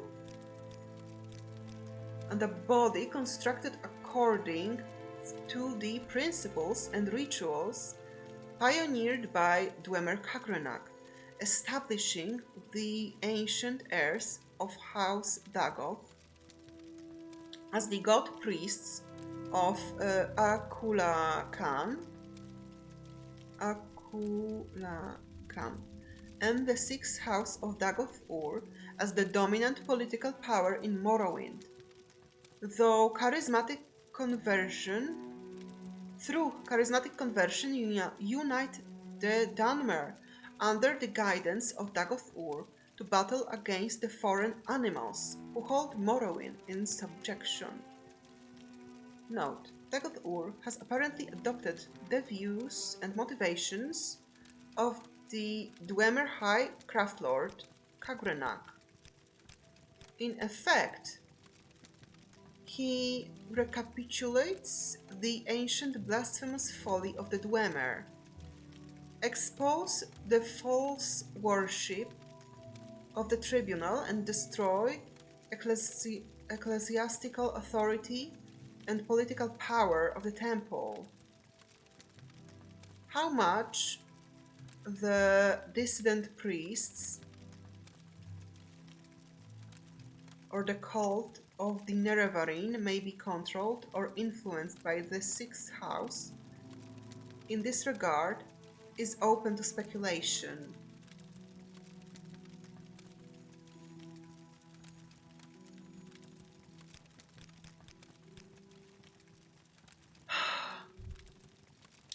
Three. Extirpate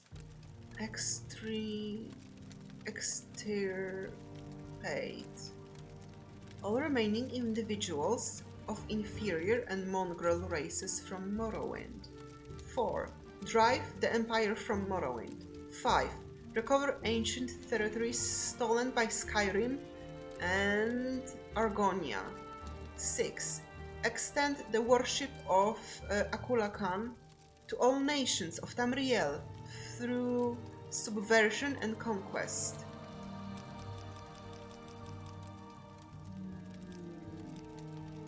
Plans to establish and expand the Sixth House. Phase 1. Secure Red Mountain against Tribunal intruders. Deny Tribunal access to the Heart, weakening the temple while securing Red Mountain for the creation of Akula Khan. Keep the construction of a second Numidium a secret. Phase 2. Create passive servants in ever-widening circles around Red Mountain by broadcasting compulsion couched in dream imagery to susceptible subjects in their sleep. Establish a major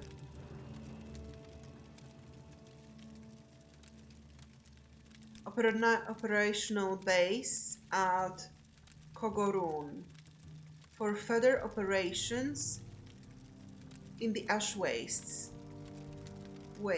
Establish smaller bases near small port villages in a lower class waterfront districts. In Vivec, infiltrate and subvert smuggling syndicates.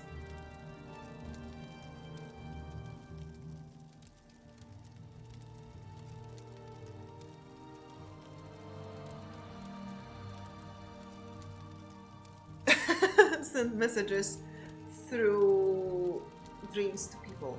Yeah, those parts I understand.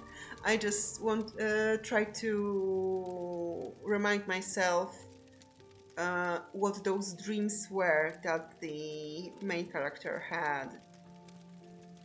I will read them again. And also infiltrate and subvert smuggling syndicates. Someone said about smuggling syndicate just disappearing.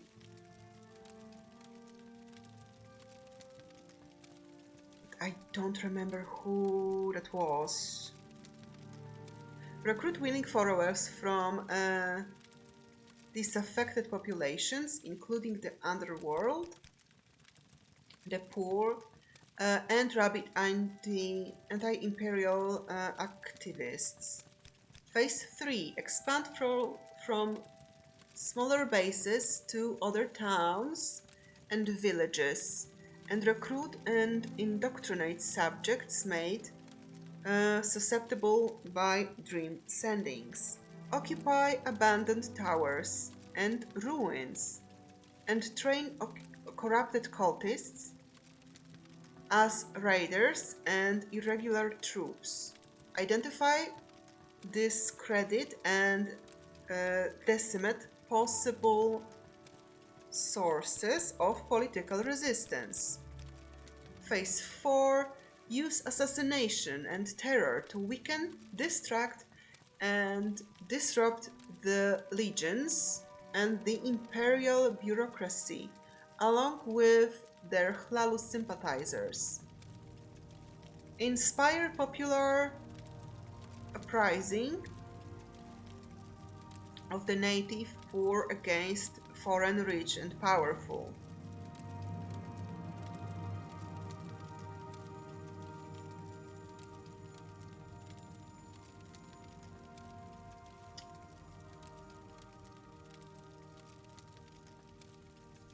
I need more tea. Give me a second.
Damn it, I need to go to bed, but I want to read this with you. Be right back, rushing through.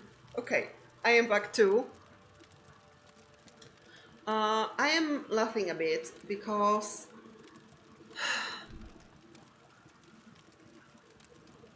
I hear quite often, like maybe not as often right now, but there is the argument that games are becoming more woke, more political, and they like force the political agenda. And back then, games weren't like that.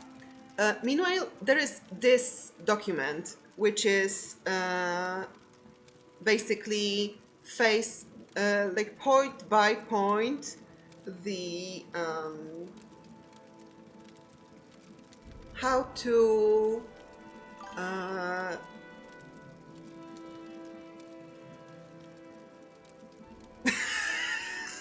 yeah, I wanted to. Yeah, Trump's 2025 plan. Yeah, this is like far right nationalist rhetorics with our nation is the best nation, and if our nation is poor now, is because of those rich immigrants. Fuck you. Yeah. Yeah, that's basically it. Okay. I'll drink my tea.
Sorry for the distraction and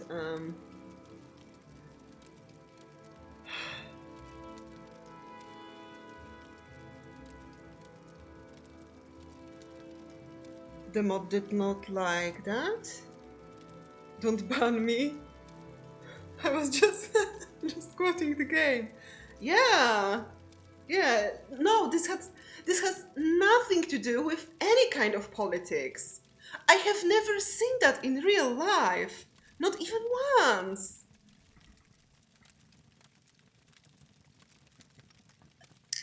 Trust me, it's just a silly game. They are elves. Like. No politics at all.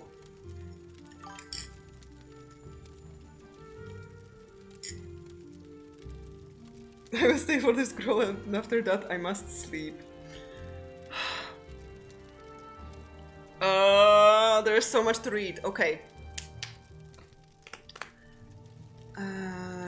Against reach powerful, summon sleepers and dreamers to Dagoth Ur to work on second Numidium.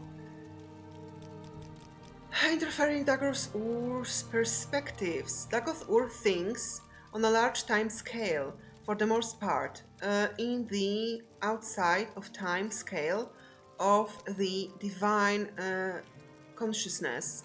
He thinks that only obstacles of mythic scale are worth consideration. He believes he is fated to rule Morrowind, to free Morrowind of the Empire.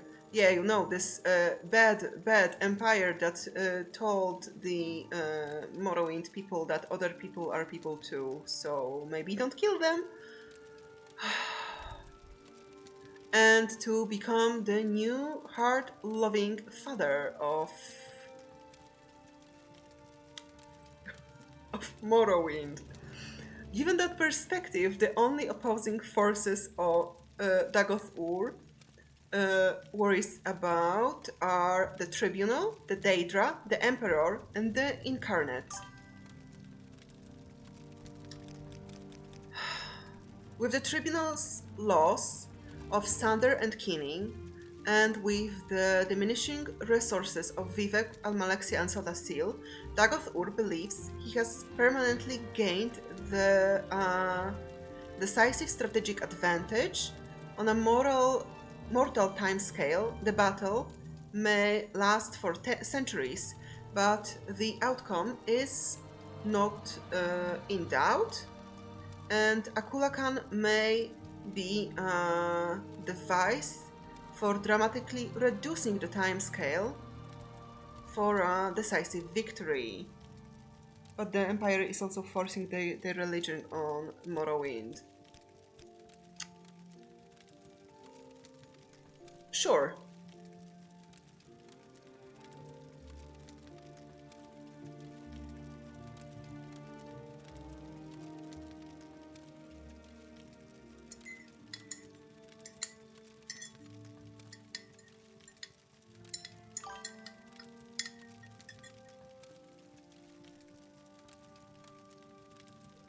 Yeah. Empire also morally grey.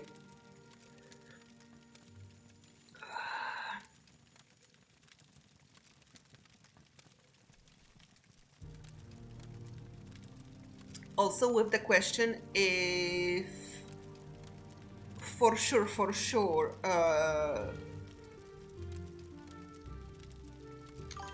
Tharn was defeated and the children of the Emperor are not his doppelgangers.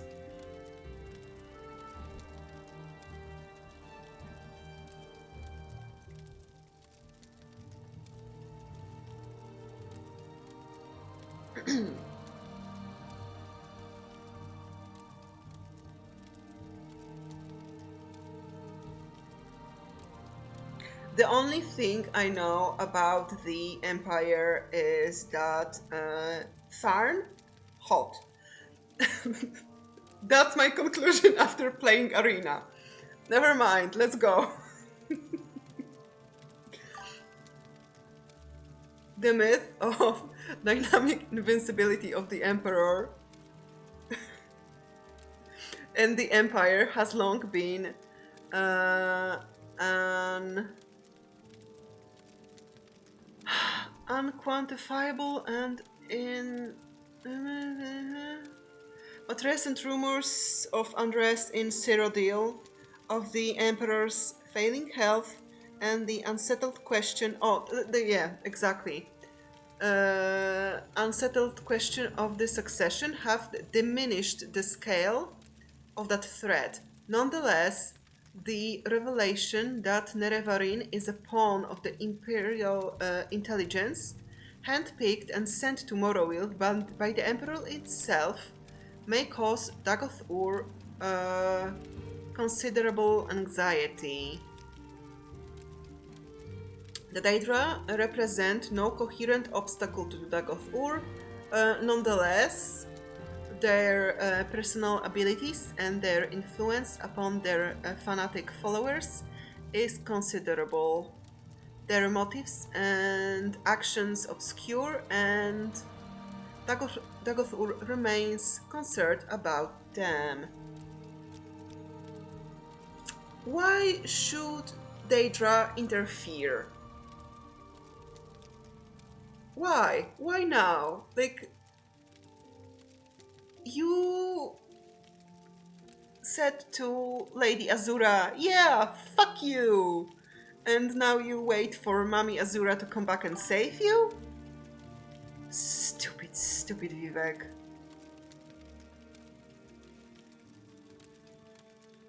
He doesn't know what they want. They want whatever. They are messy, they are morally grey as everyone else.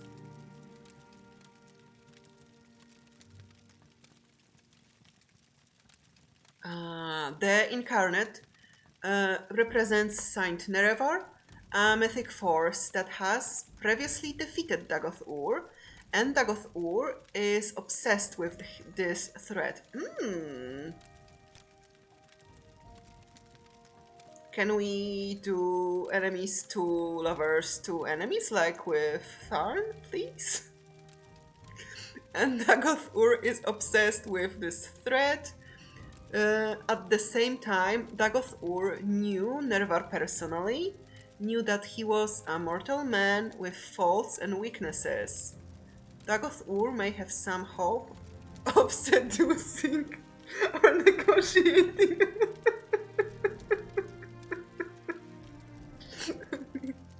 Damn, queer as fuck!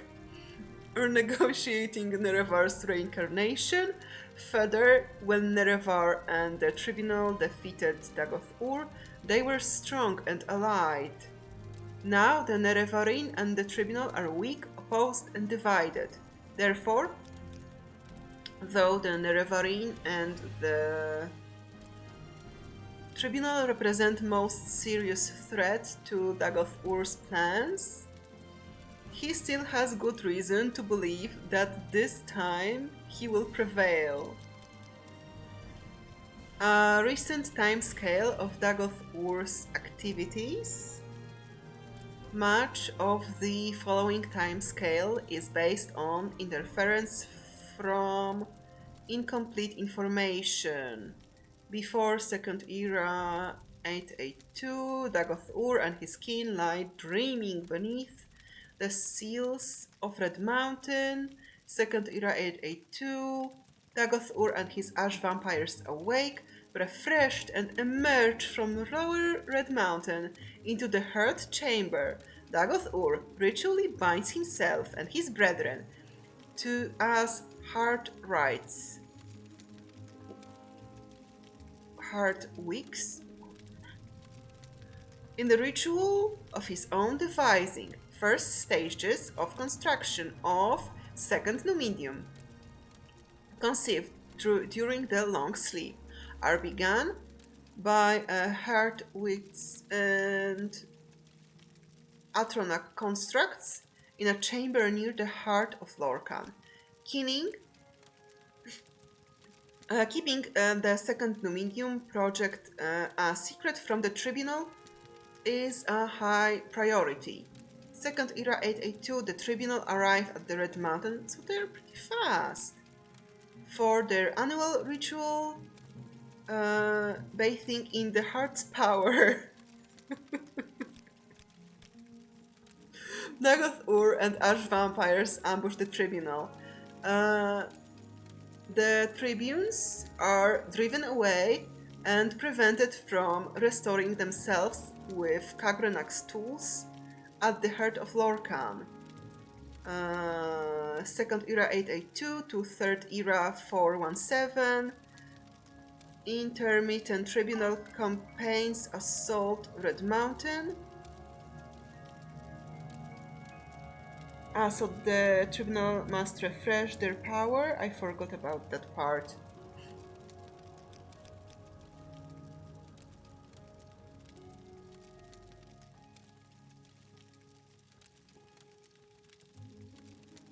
I wonder,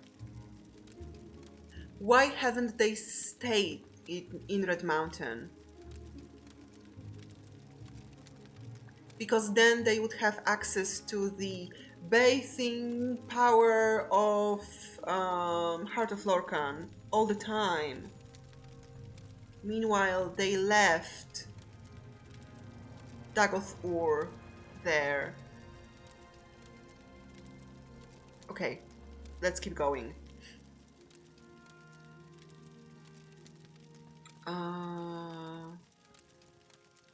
The Tribunal and supporting forces seek to force access to the Heart Chamber, but are repeatedly driven back. I have some thoughts about that, but that's for later. Okay. Dagoth Ur recruits sleepers and dreamers through dream sendings. Cultists are recruited through dream compulsion. Weaker cultists become corpus beasts. Stronger cultists advance through stages towards the powers of the ascended sleepers. Third Era 400, Kogorun, reoccupied by Dagoth Uthol, and fortified as advanced base of Sixth House operations. Blight storms more frequent and widespread. Soul sickness spreads in regions close to Red Mountain. Third Era 410, Sixth House bases founded near Gnarmog and in waterfront areas of Vivec. Sixth House operatives exploit smuggler organizations and communications to spread their influence among victims, unbalanced by Dagoth Ur's dream sendings. Third Era 415, small cells of Sixth House cultists in every town. In Vardenfell, larger Sixth House operations are concealed in remote dungeons, where creatures are bred and cultists are trained for the coming struggle.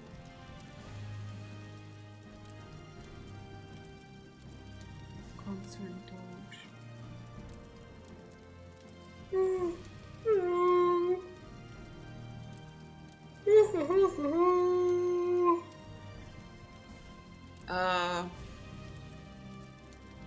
Third Era 417. Almalexia and Sotasil lose the artifact Skinning and Sander to Dagoth, Odros, and Vemin. Yeah, so if anyone asks, Almalexia and Sotasil are responsible for using the artifacts, and Vivek is responsible for rescuing them. But failing to recover Kinning and Sander, the Tribunal retreat from the Red Mountain in disorder. Surviving Buoyant Armiger companions. No, the Tribunal was forced to retreat, but do not know how serious reversal the Tribunal has suffered. The 3 tribunes return to their respective capitals and continue to perform their ritual functions. The tribunes continue to grow weaker without access to the heart, and because of resources required to support the ghost fence. The inner circle of the temple priesthood has begun to suspect the tribunes have suffered seriously from wounds and demoralization in the wake of reverses at Red Mountain, but do not recognize the scale of the problem. We are deep in the lore dump. Yeah, I have come to for a quick blessing and ended up reading for 2 hours. Okay. A third era, 4-6, 4-7, campaign of 6 house assassinations of prominent imperial citizens and Hlalu imperial sympathizers, sudden increase in number and seriousness of attacks by cultists and victims, deranged by soul sickness, noted with concern. Dagoth-Ur can apparently perceive and communicate directly through his cultists. Sleepers and dreamers are often reported speaking as though with Dagoth-Ur's voice and intention.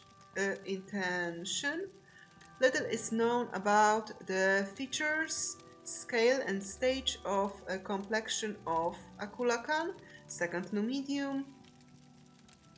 No one has gained entrance to the Heart Chamber, 6th Second Era 282, in 3rd Era 417, Kinning and Sander were captured and may substantially aid in Akulakan's construction. Nerevar at Red Mountain. Yeah, here we go. The following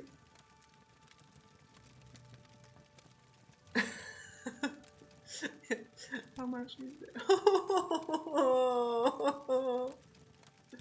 It's a word vomit. Okay. From the Apocrypha, the hidden writings of the Tribunal Temple. It is a scholarly retelling of a tradition transmitted through the Ashlanders concerning the battle at Red Mountain and subsequent events. The Ashlanders associate this tale with the telling of Alandrosul, a shield companion of Nerevar who came to live among the Ashlanders after the death of Nerevar and during the ascension of the Tribunal. There are many variant treatments of the story, but the primary elements are constant through the tradition: the murder of Nerevar, the tragic fate of Dagoth-Ur, and the profane source of the Tribunal's divine power are denied by temple doctrine as ignorant Ashlander superstition and not widely known among civilized Dunmer. Resdain, present-day Morrowind. Bedtime for me. I will watch the VOD. Good night and see you next time. Thanks for stream. Thank you for keeping me company and thank you for entertaining me in breaks from the lore dump.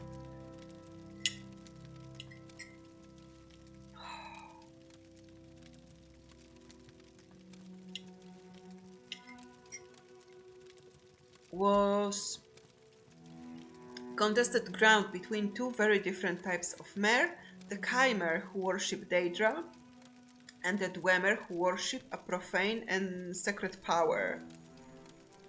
Profane and sacred power. I also question this profane and sacred power that they worship. Like, was it because I imagine that it was probably demonized a lot to like the soften disappearance of the Dwemer. Oh.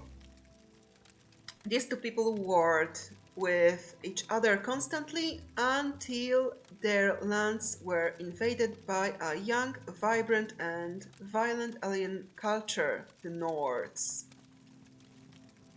Two heroes from the Chimer and one from Dwemer, Indoril Nerevar and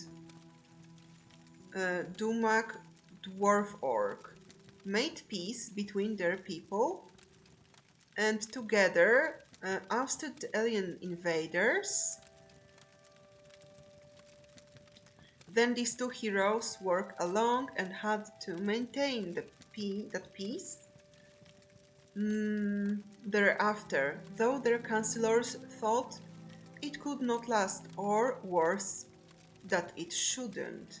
Nerevar's queen and his generals, Almalexia, Sotasil, Vivek, told him to claim all Resdain for his own, but Nerevar would not listen, for he remembered his friendship with Dumak. There would be only peace, until Dagoth-Ur arrived, and then the Fire Nation attacked.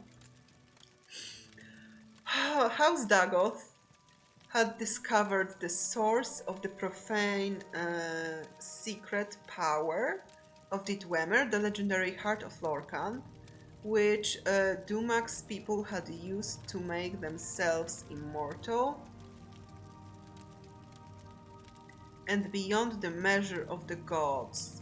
In fact, one of their high priests, Kagrenak, was building a new god so that the Dwemer could claim Resdain for their own.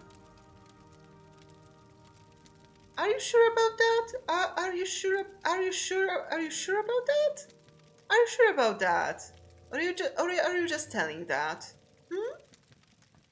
How is it, Vivek? The tribunal urged Nerevar again to make war on the dwarves. Nerevar was troubled. He went to Dumak, his friend of old, and asked if what Dagoth-Ur said was true. But Kagrenak and the high priests of the Dwemer had kept their new god secret from their king, and Dumak said the Dwemer were innocent of any wrongdoing.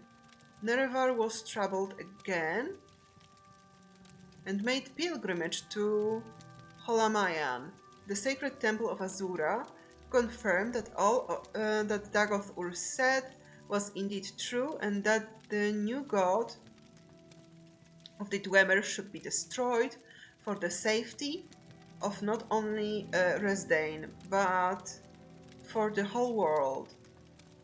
When Nerevar went back and told his tribunal that what the goddess said, his queen and generals felt themselves proved all aright, and again counseled him to war. There were reasons that the Dwemer and Chimer had hated each other forever. Finally, Nerevar, angered that his friend Dumak would lie to him, went back to Vardenfell. This time, the Chimer king was arrayed in arms and armor and had his hosts around him, and he spoke harshly to Dumak Dwarf Orc, king of Red Mountain. You must give up your worship of the Heart of Lorkhan. So they are worshipping the Heart of Lorkhan. So this is like this horrible worship? That's... Okay.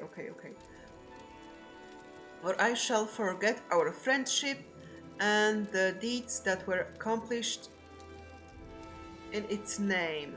And Dumak, who still knew nothing of Kagrenak's new god, but proud and protective as ever of his people, said, "We shall not relinquish what which has been our way for years beyond reckoning, just as the Chimer will not relinquish their tithes to the lords and ladies of oblivion.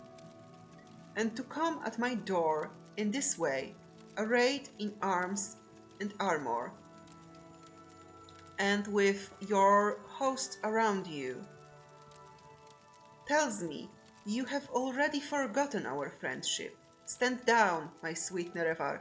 Ooh, kinky.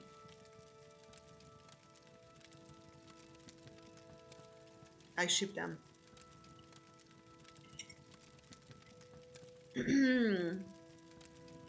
It's enemies to lovers to enemies to lovers to enemies. I love it. Or I swear, by the 15 and 1 golden tones, I shall kill you and all your people. And so the Chimer and Dwemer went to war. The Dwemer were well defended by their fortress at Red Mountain, but the bravery and cleverness of Nerevar's queen and the generals drew most of Dumak's armies out into the field and kept them there, so that Nerevar and Dagoth-Ur could make their way into the heart chamber by secret means. There Nerevar met Dumak and the dwarf king, and they both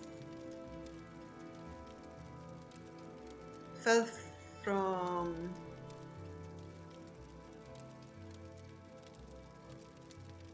Nerevar met Dumak and the dwarf king, and they both fell from grievous wounds. Dagoth-Ur slew Kagrenak and took tools that Dwemer used to tap the power of the heart. He went to his dying Lord Nerevart and asked him what to do with the tools. Okay, so this is like a completely different...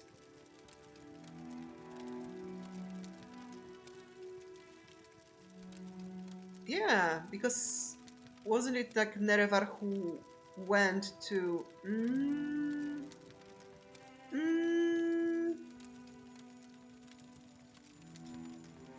Thanked Lord Nerevar and asked him what to do with these tools, and Nerevar summoned Azura again, and she showed him how to use the tools to separate the power of the heart from the Dwemer people.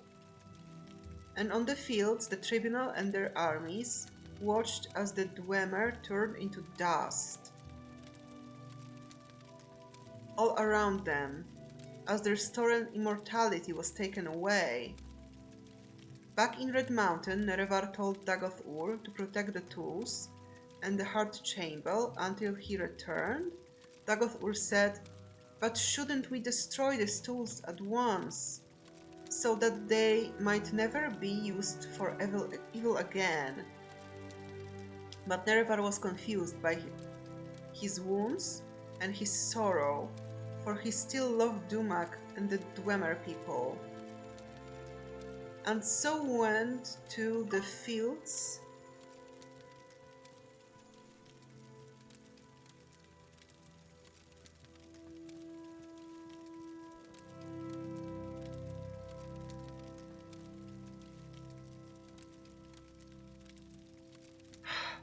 outside of Red Mountain to confer with his queen and his generals who had foreseen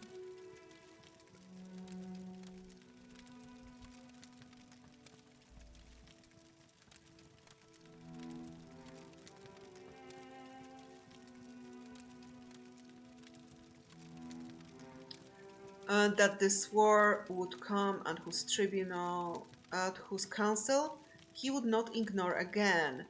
"I will ask the tribunal what we shall do with them, for they have had wisdom in the past that I had not, Stay here, loyal Dagoth-Ur, until I return. The Nerevar told his queen and generals all that had transpired under Red Mountain, and how the Dwemer had used special tools to turn the people into immortals, and of the wondrous power of the Heart of Lorkhan. The tribunal decided that the Chimer should learn how to use this power so that Nerevar might reclaim Resdain and the world for their people. Nerevar did not expect or want this, so he asked his queen and generals to help him summon Azura yet again for her guidance. But the tribunal had become as greedy as Kagrenac upon hearing of the power of the heart, and they coveted it. They made ritual?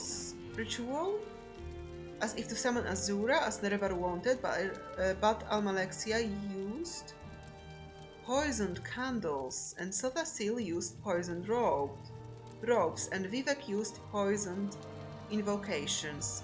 Nerevar was murdered. Then Azura came forth anyway and cursed the tribunal for their foul deeds. She told them that she would use her powers over dusk and dawn to make sure Nerevar would come back to make things right again. But the tribunal laughed at her and said that soon they would be gods themselves, and that the Chimer people would forget their old ways and worship. And Azura knew this would be true, and that it would take a long time before her power might bring Nerevar back. What you have done here today is foul beyond measure, and you will grow to regret it. For the lives of gods are not what mortals think, and matters that wait only years to mortals wait on gods forever. Matters that wait only years to mortals wait on gods forever. And so that they might know forever their wicked deeds, Azura changed the Chimer into Dunmer, and their skin turned ashen, and their eyes into fire. Let this mark remind you of your true selves, who, like ghouls, fed into the nobility, heroism, and trust of their king. Yeah. And then the tribunal went into Red Mountain and met with Dagoth-Ur. Dagoth-Ur saw what had been done, for his skin had changed as well, and he tried to avenge the death of Nerevar, but to no avail. He was driven off and thought dead. The tribunal found the tools and had been guarding, and through study of Kagrenac's methods, turned themselves into gods. Thousands of years after their apotheosis, the tribunal are still the gods of Morrowind, and the old ways of worship are remembered only by a few, and the murder of Nerevar is known to fewer. But his queen and generals still fear his return, for the words of Azura linger long, and they see the mark of her curse on their people every day. Whew.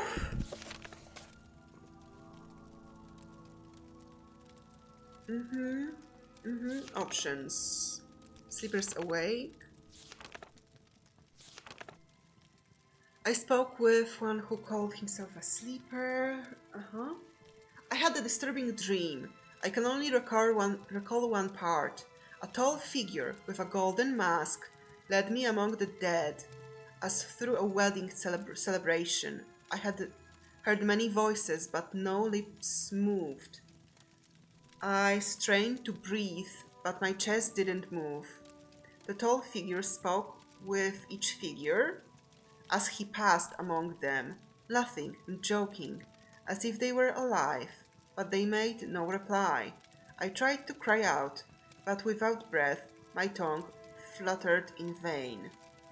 Okay. In my dream, a tall figure with golden mask greeted me, saying, "There are many rooms in the house of the master. Be easy, for from the hands of your enemies I have delivered you." So, is it like Dagoth-Ur speaking to Nerevar? It seemed I had died and could see myself laid upon table lit by candles. But with my own hands I touched the figure, and the figure drew breath, opened eyes, and rose from the table. Then the room was gone, and the world filled with light, and I awoke. I dreamed that a tall figure with a golden mask spoke to me, but I understood not a word. He smiled and seemed pleasant, but when he reached to touch me, it terrified me, and I tried to escape, but I couldn't move. I tried to cry out, but I couldn't make a sound. The figure kept smiling and talking, but I felt sure he was trying to cast some sort of spell on me. When I woke, I couldn't recall how the dream ended.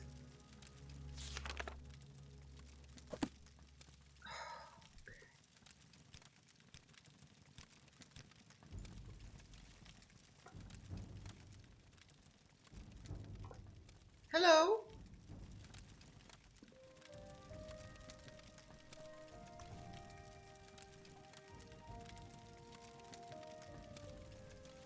You have come uninvited. I have nothing to say to you. Goodbye. Oh, so, he has no feelings toward me. Okay. Can I...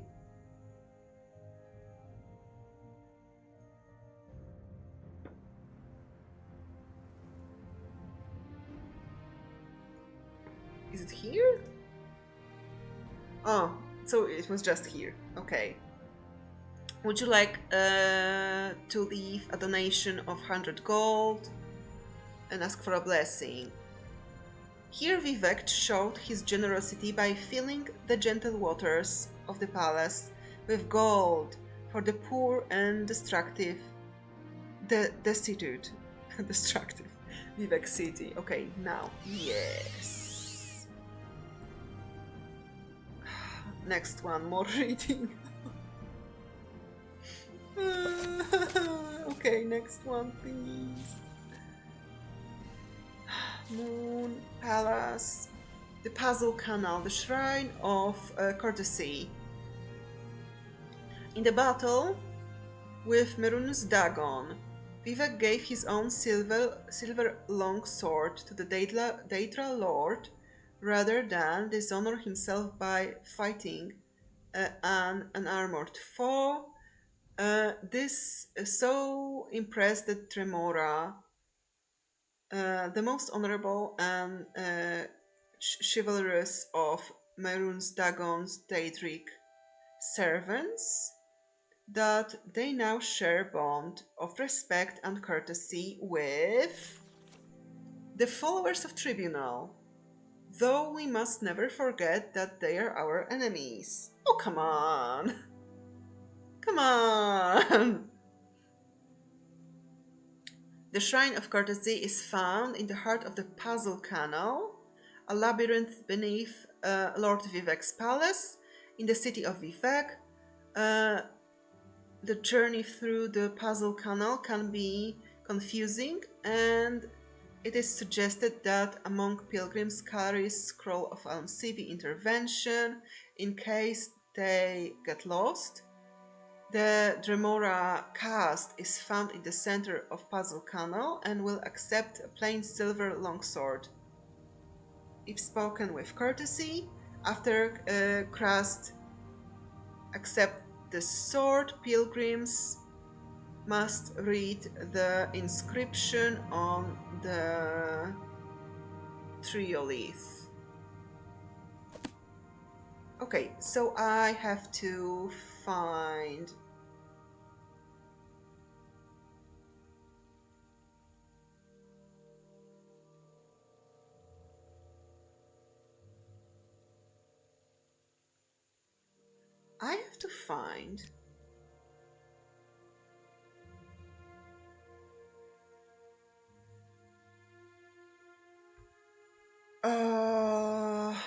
silver longsword.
Where can I find?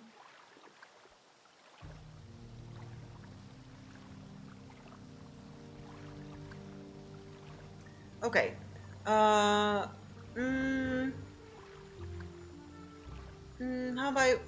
about I just go here?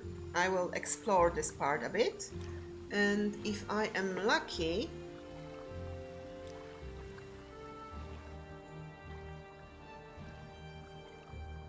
let's go higher. Let's... Oh shit, it's so pretty. Damn.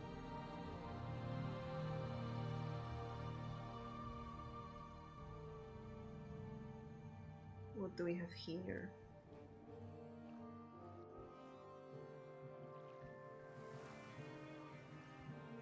Nothing. I was hoping for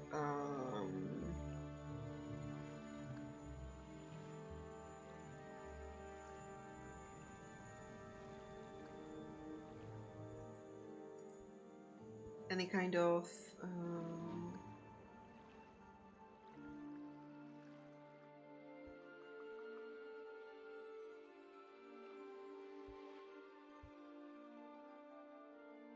ancestry tome to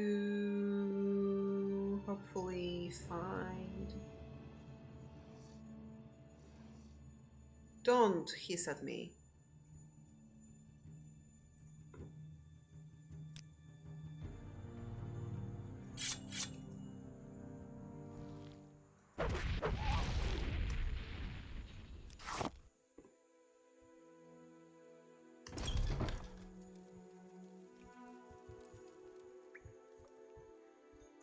Hello. This is pointless. Give in.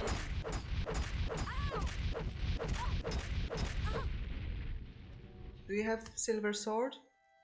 No. Thank you. Goodbye.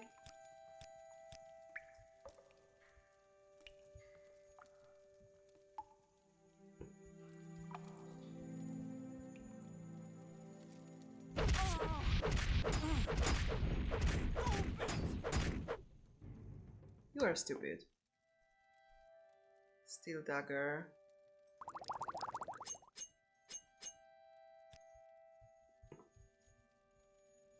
Hello? Die, fetch. How about you die?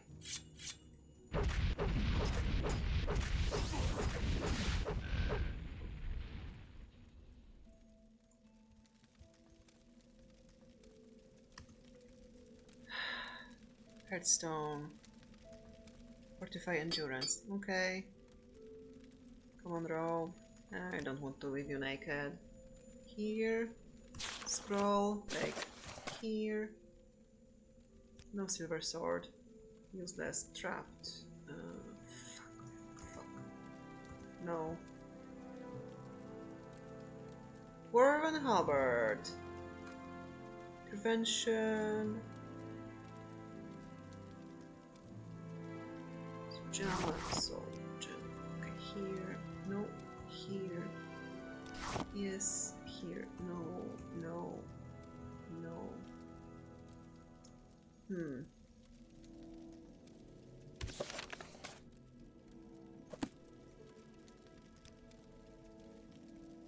What next would I need? That's my question.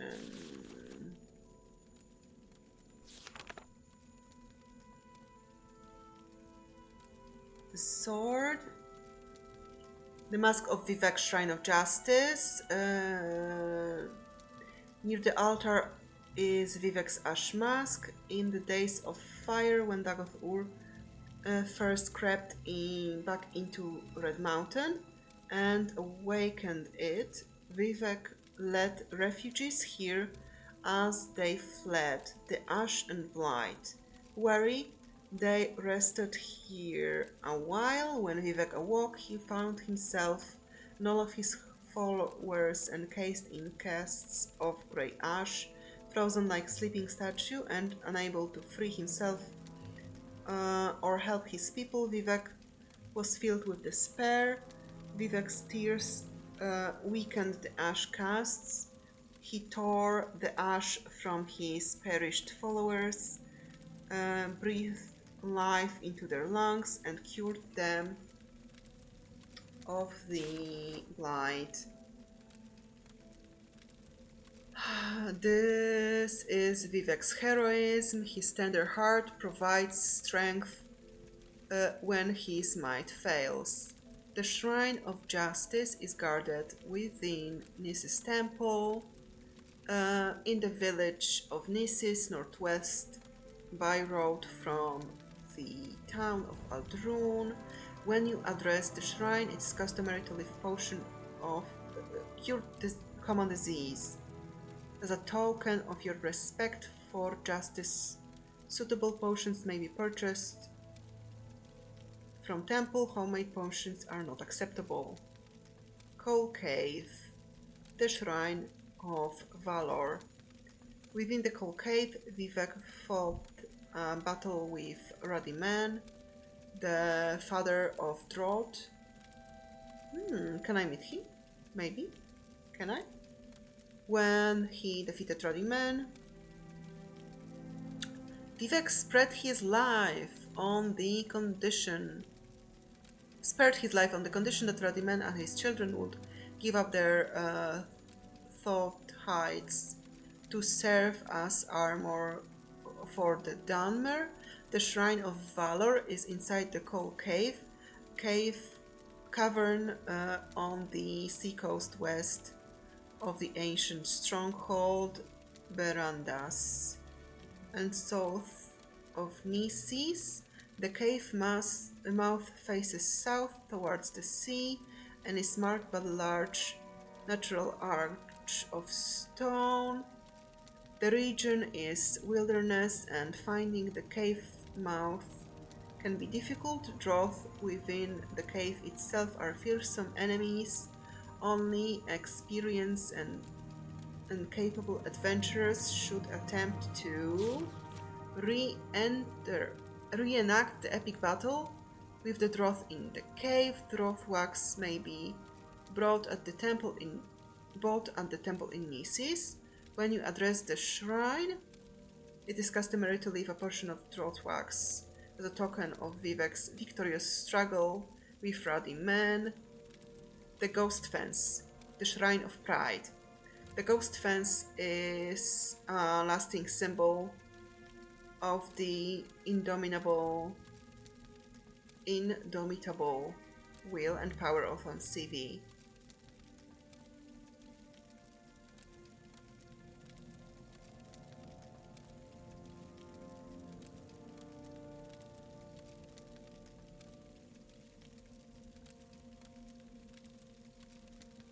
And a monument to Dunmer Pride in overcoming its enemies.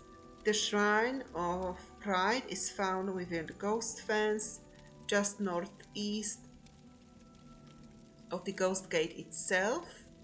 The safest road to Ghost Gate is along Foida Mamea, a volcanic ravine running from the top of the Red Mountain southwest to its end just below Balmora. An old Dwemer Bridge crosses the Foyada near Fort Moonmoth. A pilgrim may follow the Foyada Mamea all the way to Ghost Gate. Any journey inside the Ghost Fence is dangerous, but even the most timid pilgrim should be safe, so long as he does not stray too far from the Ghost Fence and flees from any minions of Dagoth Ur. When you address the shrine, it is customary to leave a soul gem in remembrance of our ancestors who were bound to the tribunal's service. Okay, so let's just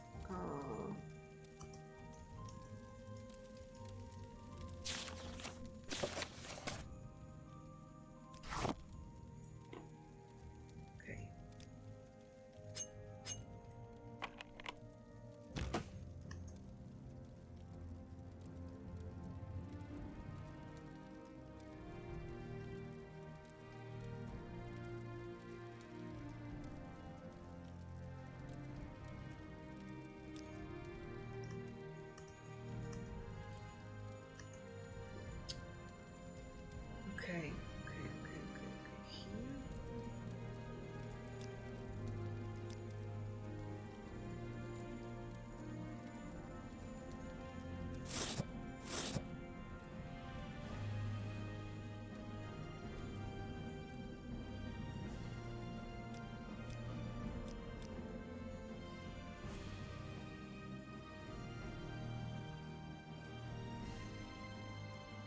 Not giving up any.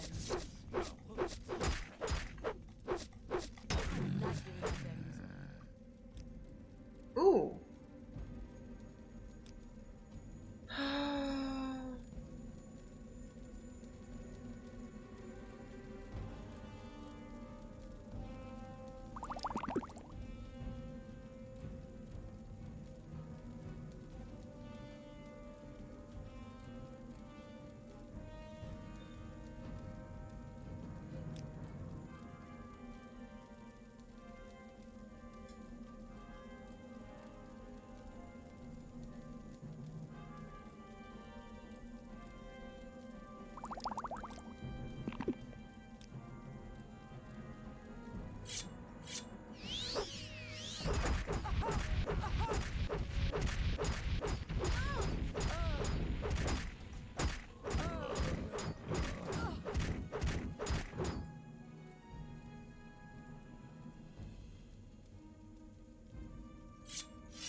Steel Claymore. Damn it.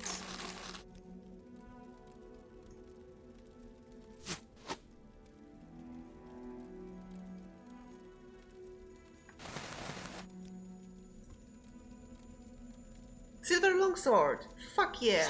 Thank you very much.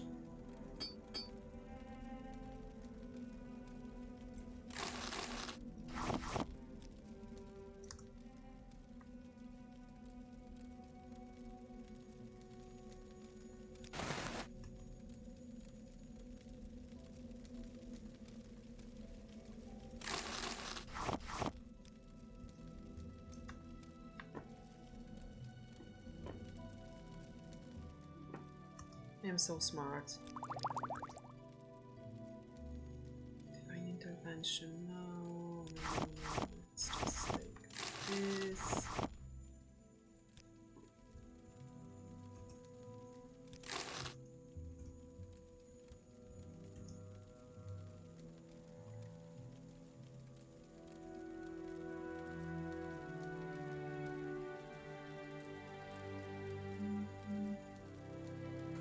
Okay.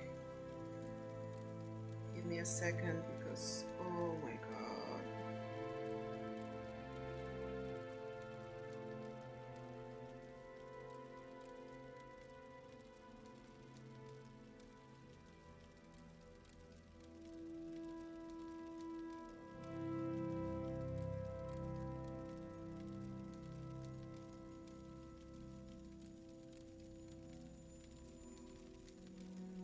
Okay.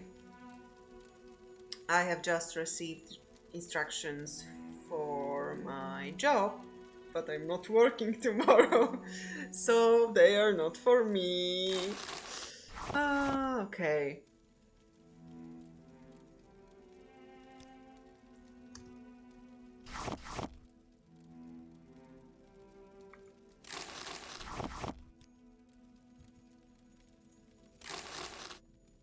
Shock balls! What a fucking awesome name. Ring of shock balls. Amazing. Whoever came up with it. Chef's kiss.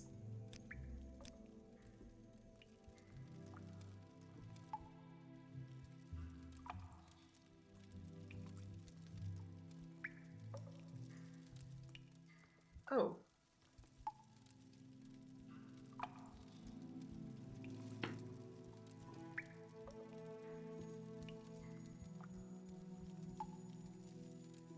Here?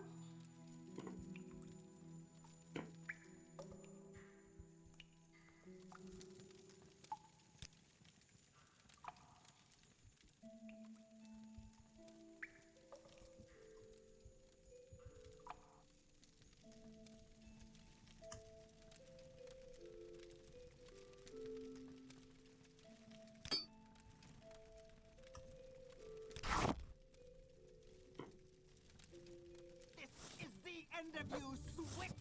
Ah.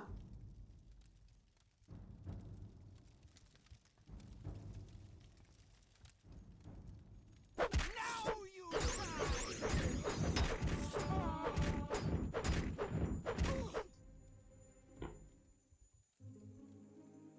Hello. Oh, throwing knife. I'll take only this. Thank you. Oh, nice. Low quality chest. It's interesting. I've never seen amulet like this. A small chest. Okay, okay, okay. Thank you. I will be taking this.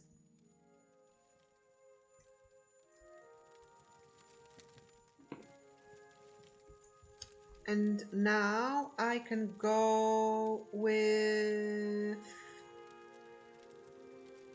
carrying too much once again. Unseat intervention, yes.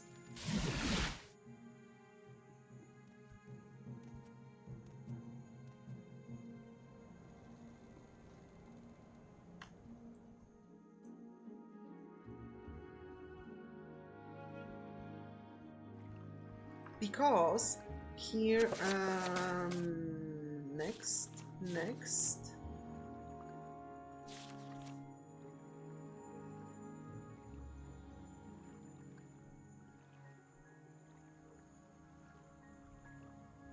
Plain silver longsword. Weapon. Silver longsword, great.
Little rat. Okay, okay, okay. Can I?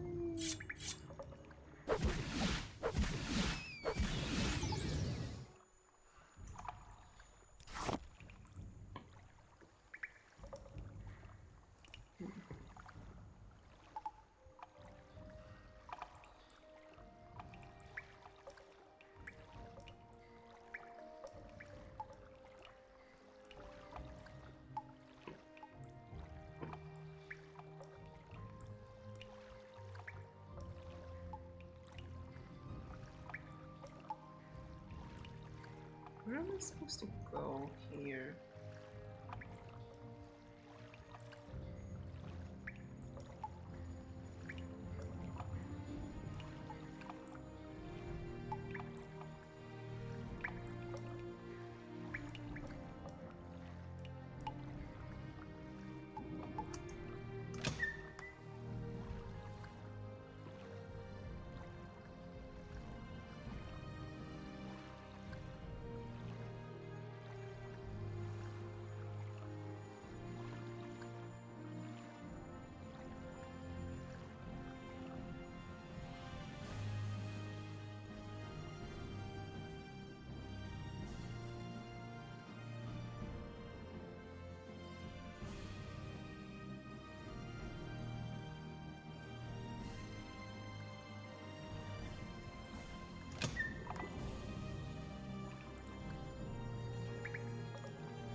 Okay, so this is one, but like, where am I supposed to go from here?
I don't think I understand the puzzle here.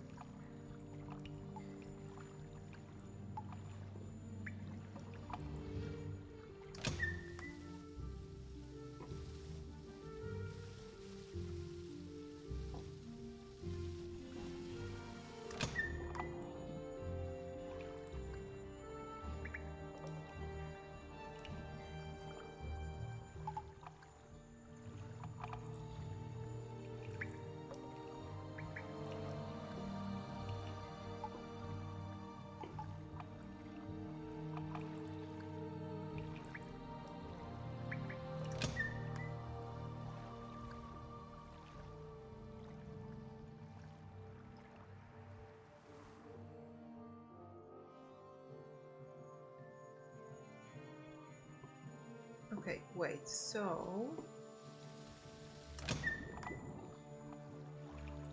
I need to get through.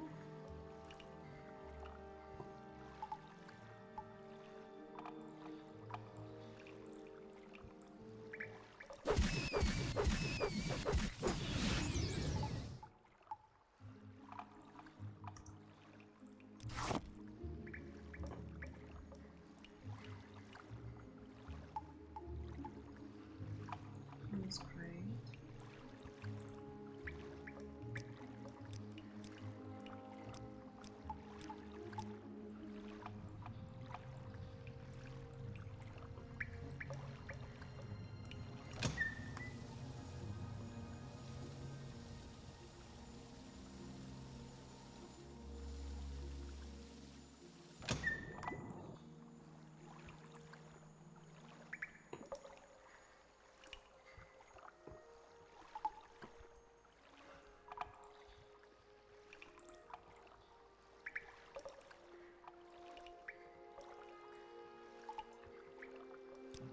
Okay.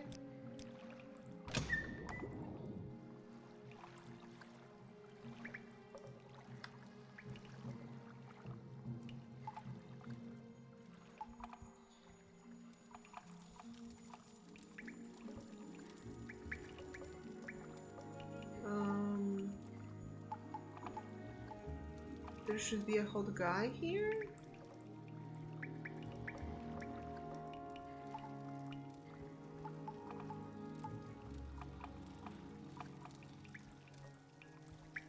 Excuse me? No? Here?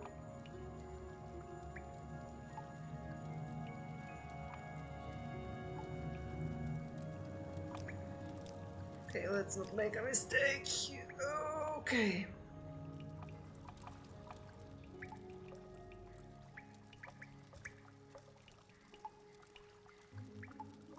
With the waters of his glory. What? The waste is made clear?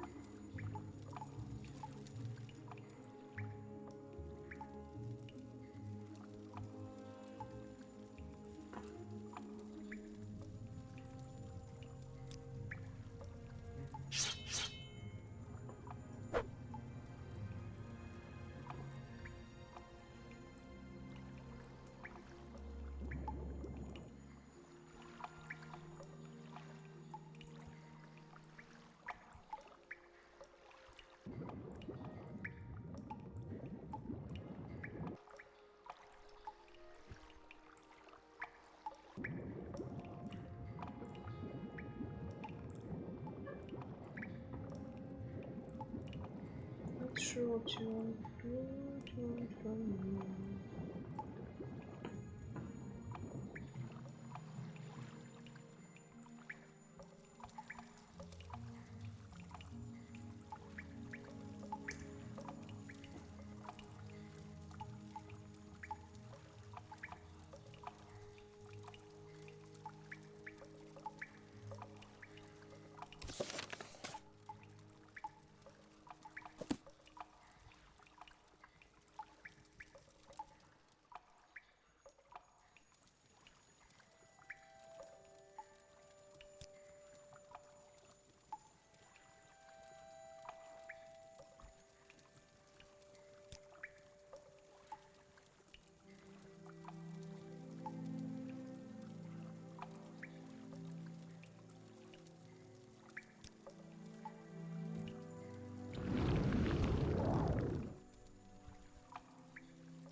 I have no idea what to do now.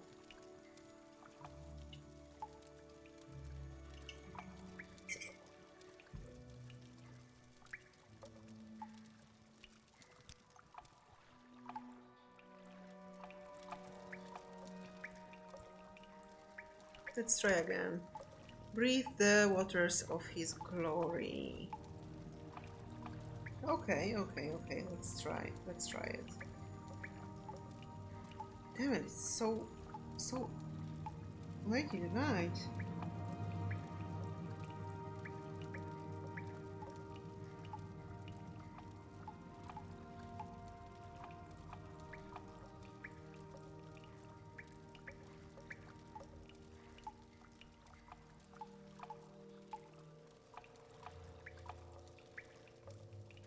Don't twerk. Stop it.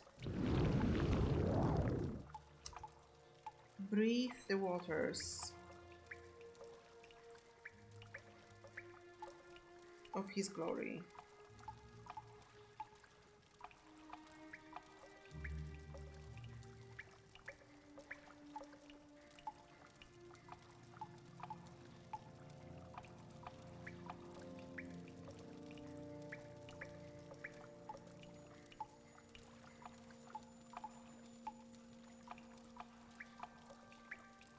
Don't.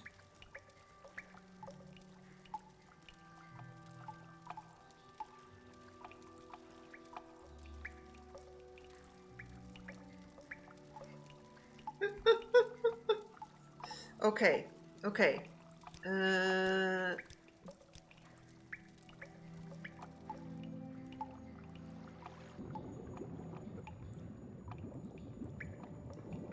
Oh no, and I have. Okay, okay, okay.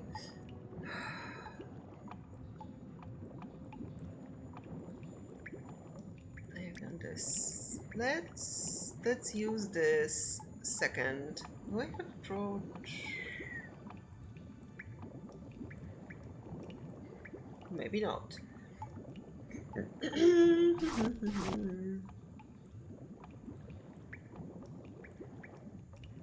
Detect animal?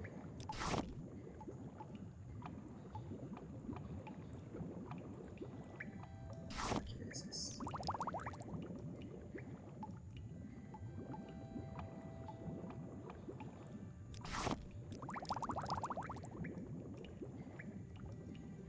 However, drain health may be useful for the first time.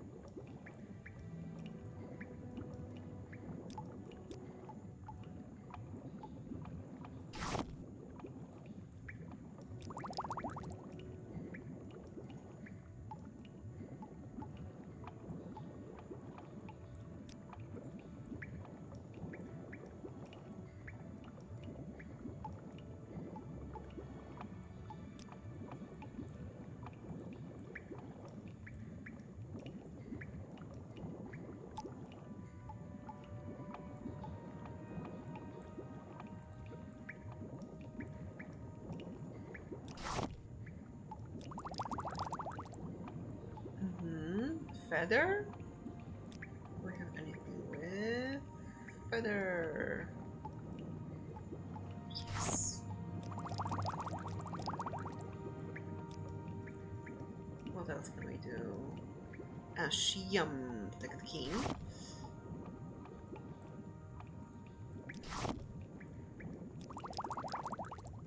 And here, invisibility. Reflect. Thank you.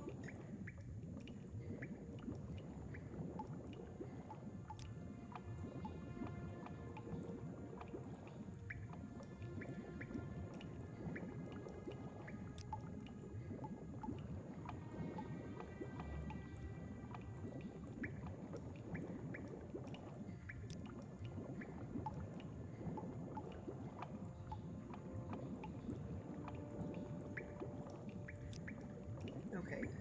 What else is heavy? This is heavy and... Which one was that?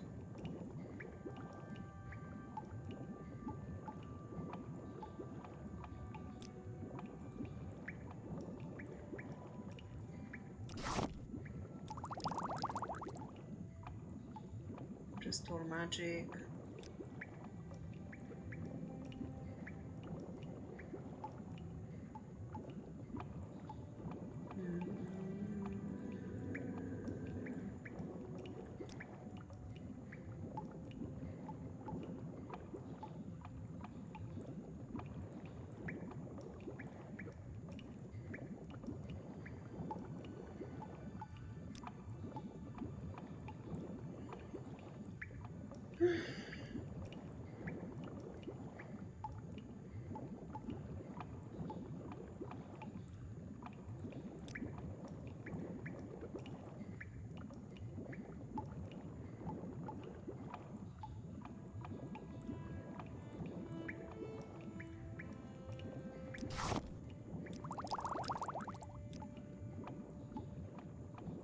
Okay, now I will drown myself because apparently that's the answer.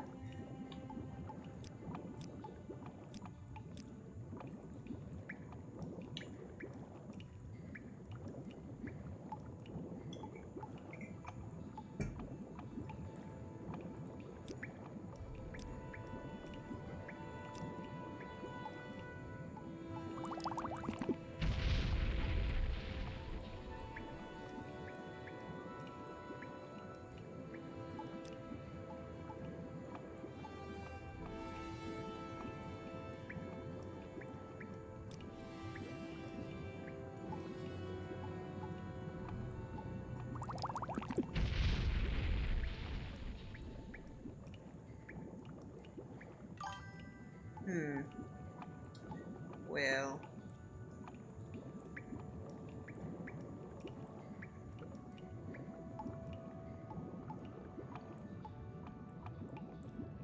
I was brewing too strong. Potions that were... Oh! Subscription! Thank you very much. Oh!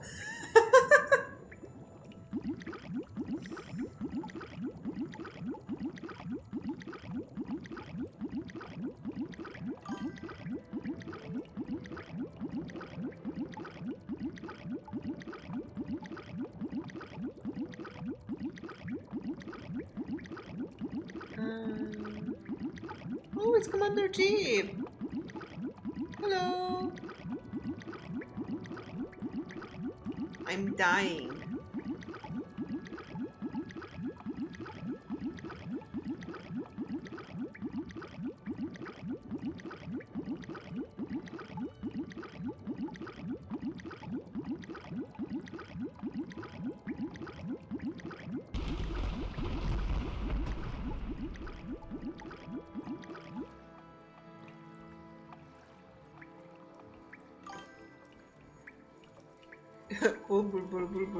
Exactly.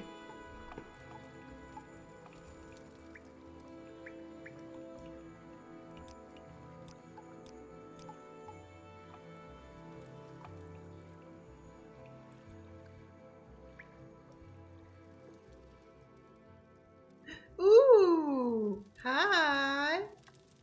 Hi, ooh, who's so hot? Hi. Are you here on the pilgrimage? I take it that silver longsword is for me. You want to take my silver longsword? As you see, Wild Tiefling appears and he wants to touch your silver longsword.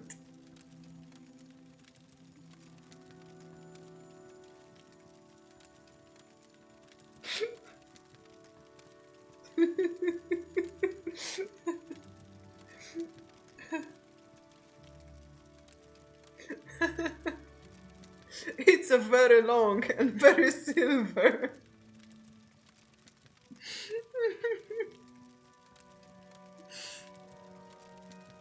I am unarmed. Stop it!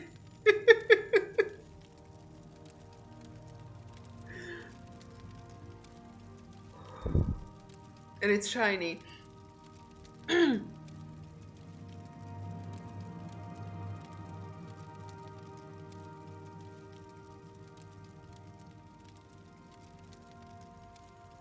And I'm not going to make a joke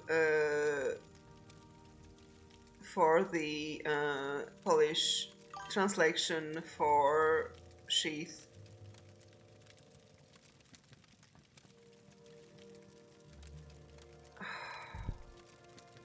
But you are brave and gallant.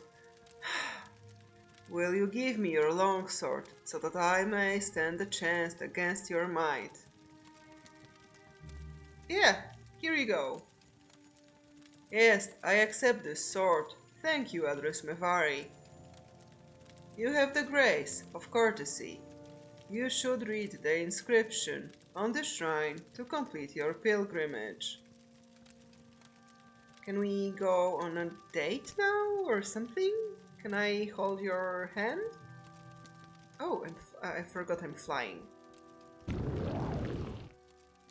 The grace of courtesy. Thank you for your courtesy, Lord Vivek.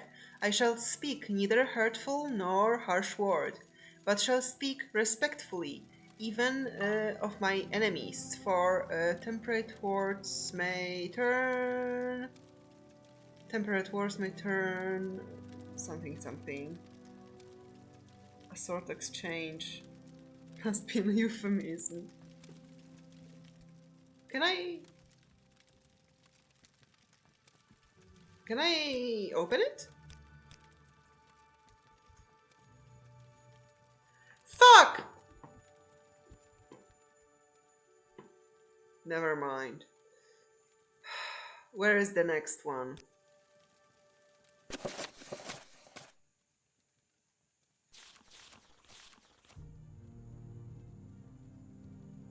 Ash mask in Nissis. Okay. Then close. Then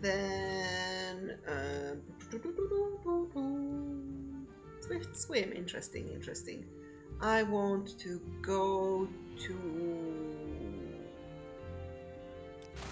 here.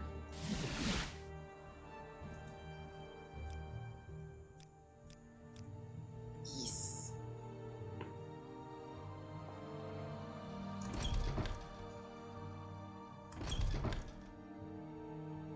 Whee! Best game ever. Fuck yeah. So cool. You know what? I need a constant levitation. No!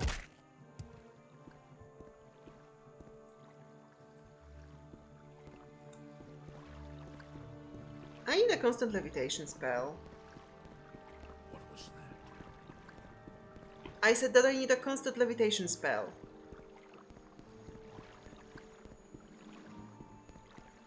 Short trip, long trip. You Travel. decide.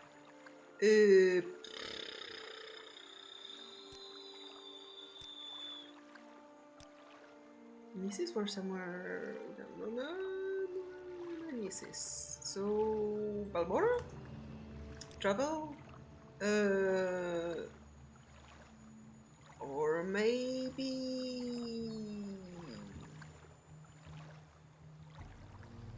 here. Outlander, what do you want? Well, Nothing. I feel as though I should. And from here, here.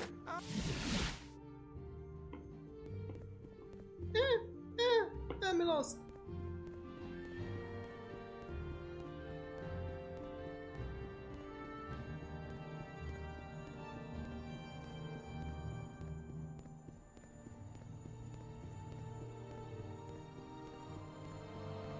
I remember how slow I was at the beginning of the game. Such an amazing improvement.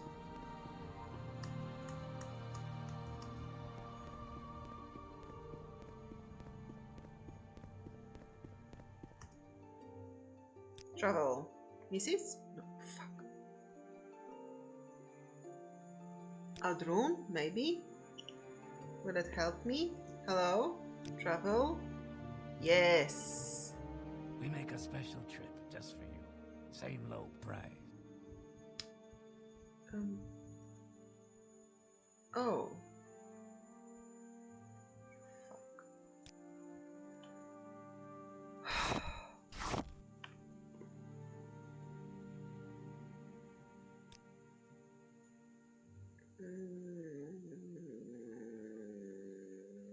Carrying too much. Levitate and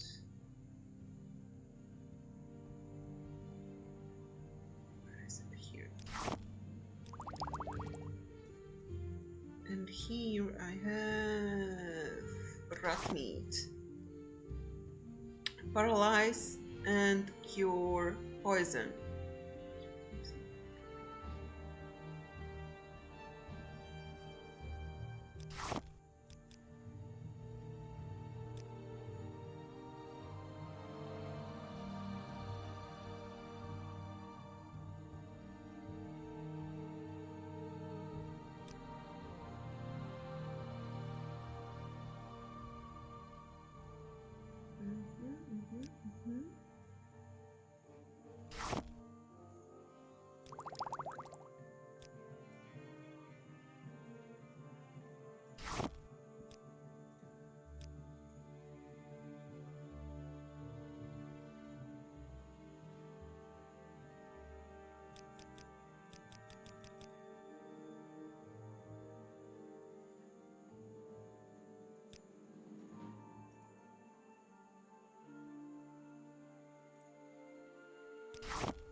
What else can we do here?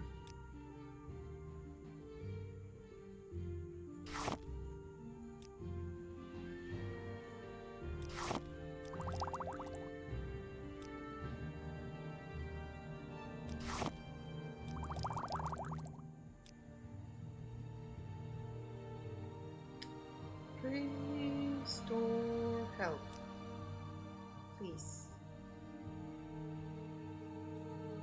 Please. What else? What else can I do?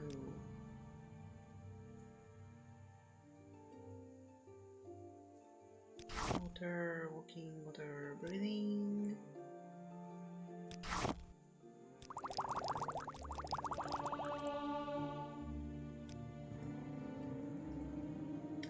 More. I need more potions. What else can we do?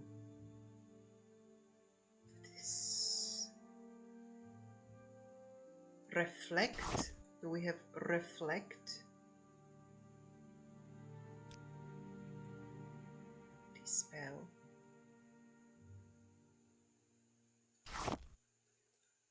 Light.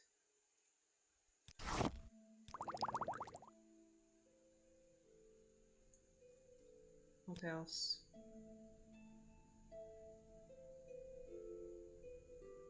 Spell absorption, don't think so.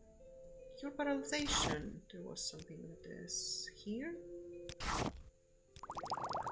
Right, more.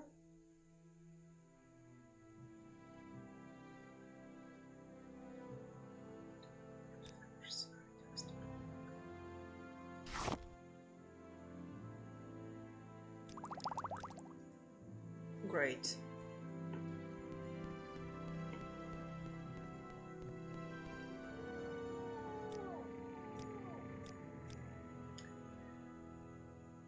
And in Temple of Vivec here we need, what do we need?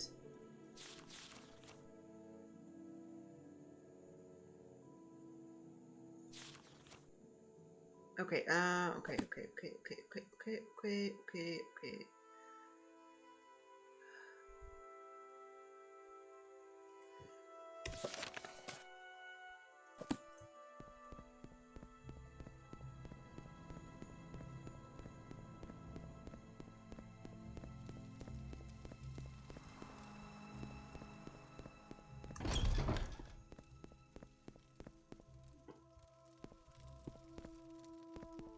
Is there something I can do for you?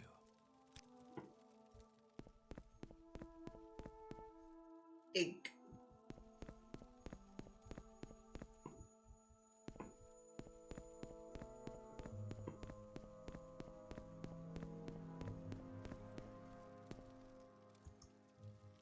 Here, in Mrs. Vivec To the three. made a potion to cure the villager who had fallen ill but could not pay for the healing of the temple. Vivek promised that the temple would always cure those who not pay and left his sacred mask as the sign of that promise. Sure. Submit to the three. Where is that? Spirits and thy lords. Where's that mask?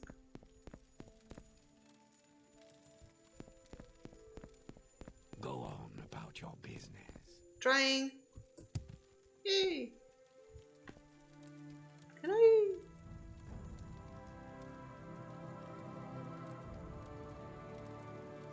I would like to take this. You know, and wear this. That would be funny.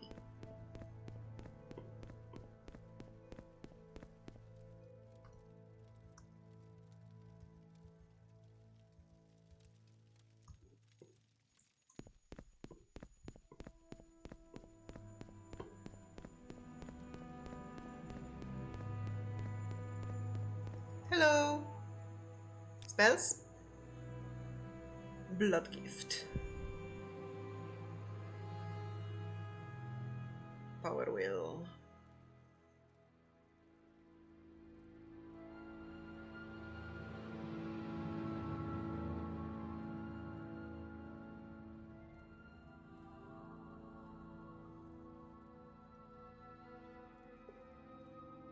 Okay. Okay. Barter? Restore health.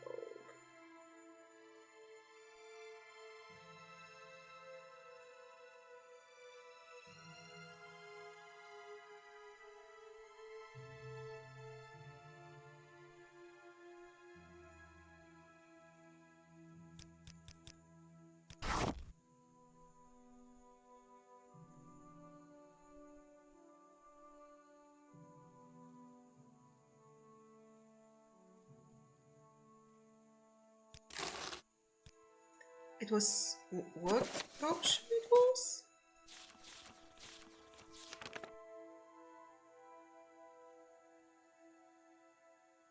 Cure common disease.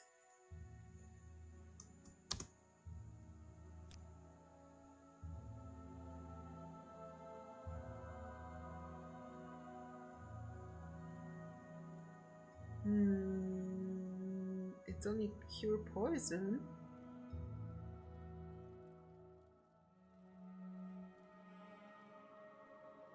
Disease resistance.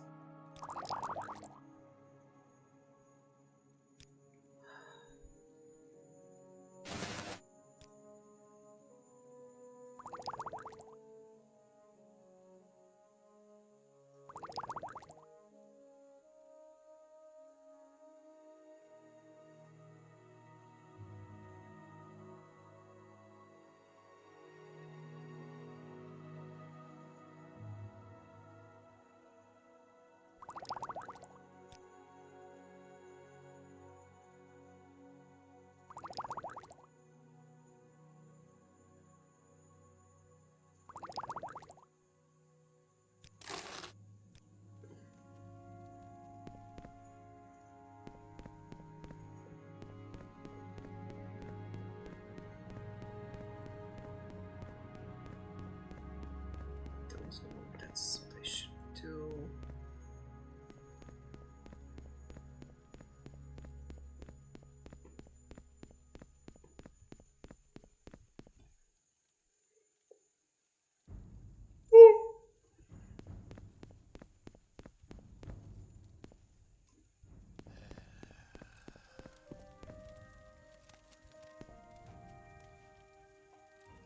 Is there something I can do for you? No. I'm just trying to steal. You know? Are you familiar with that concept?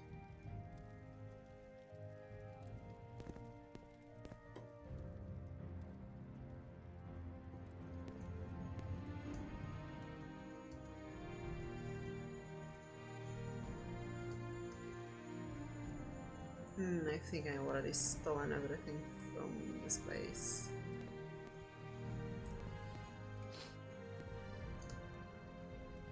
Ooh.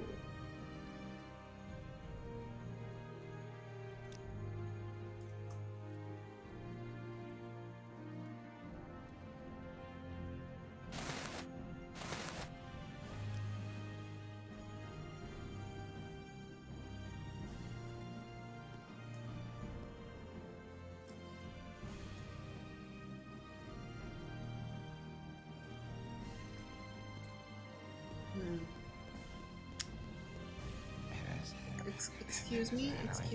Can I pass, please? Can I pass? Thank you.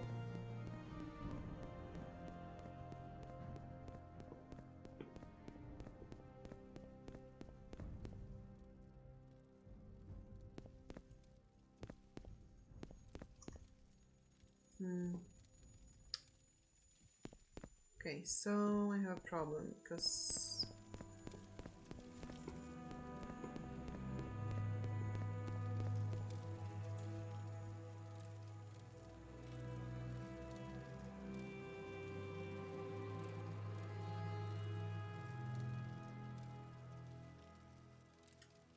okay, then maybe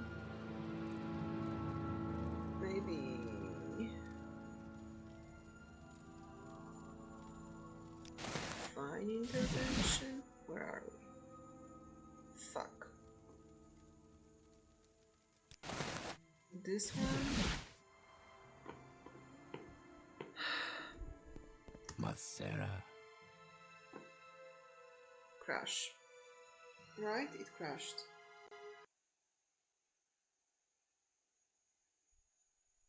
Sure. I wanted to check how it shows.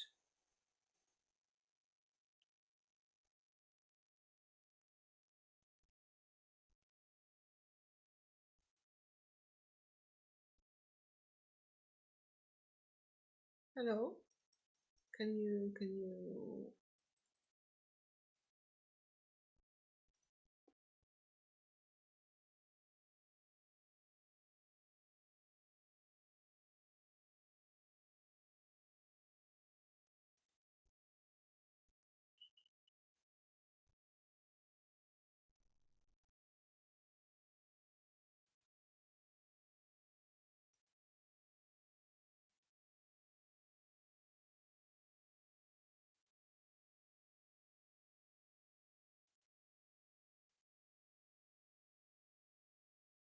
Mm-hmm.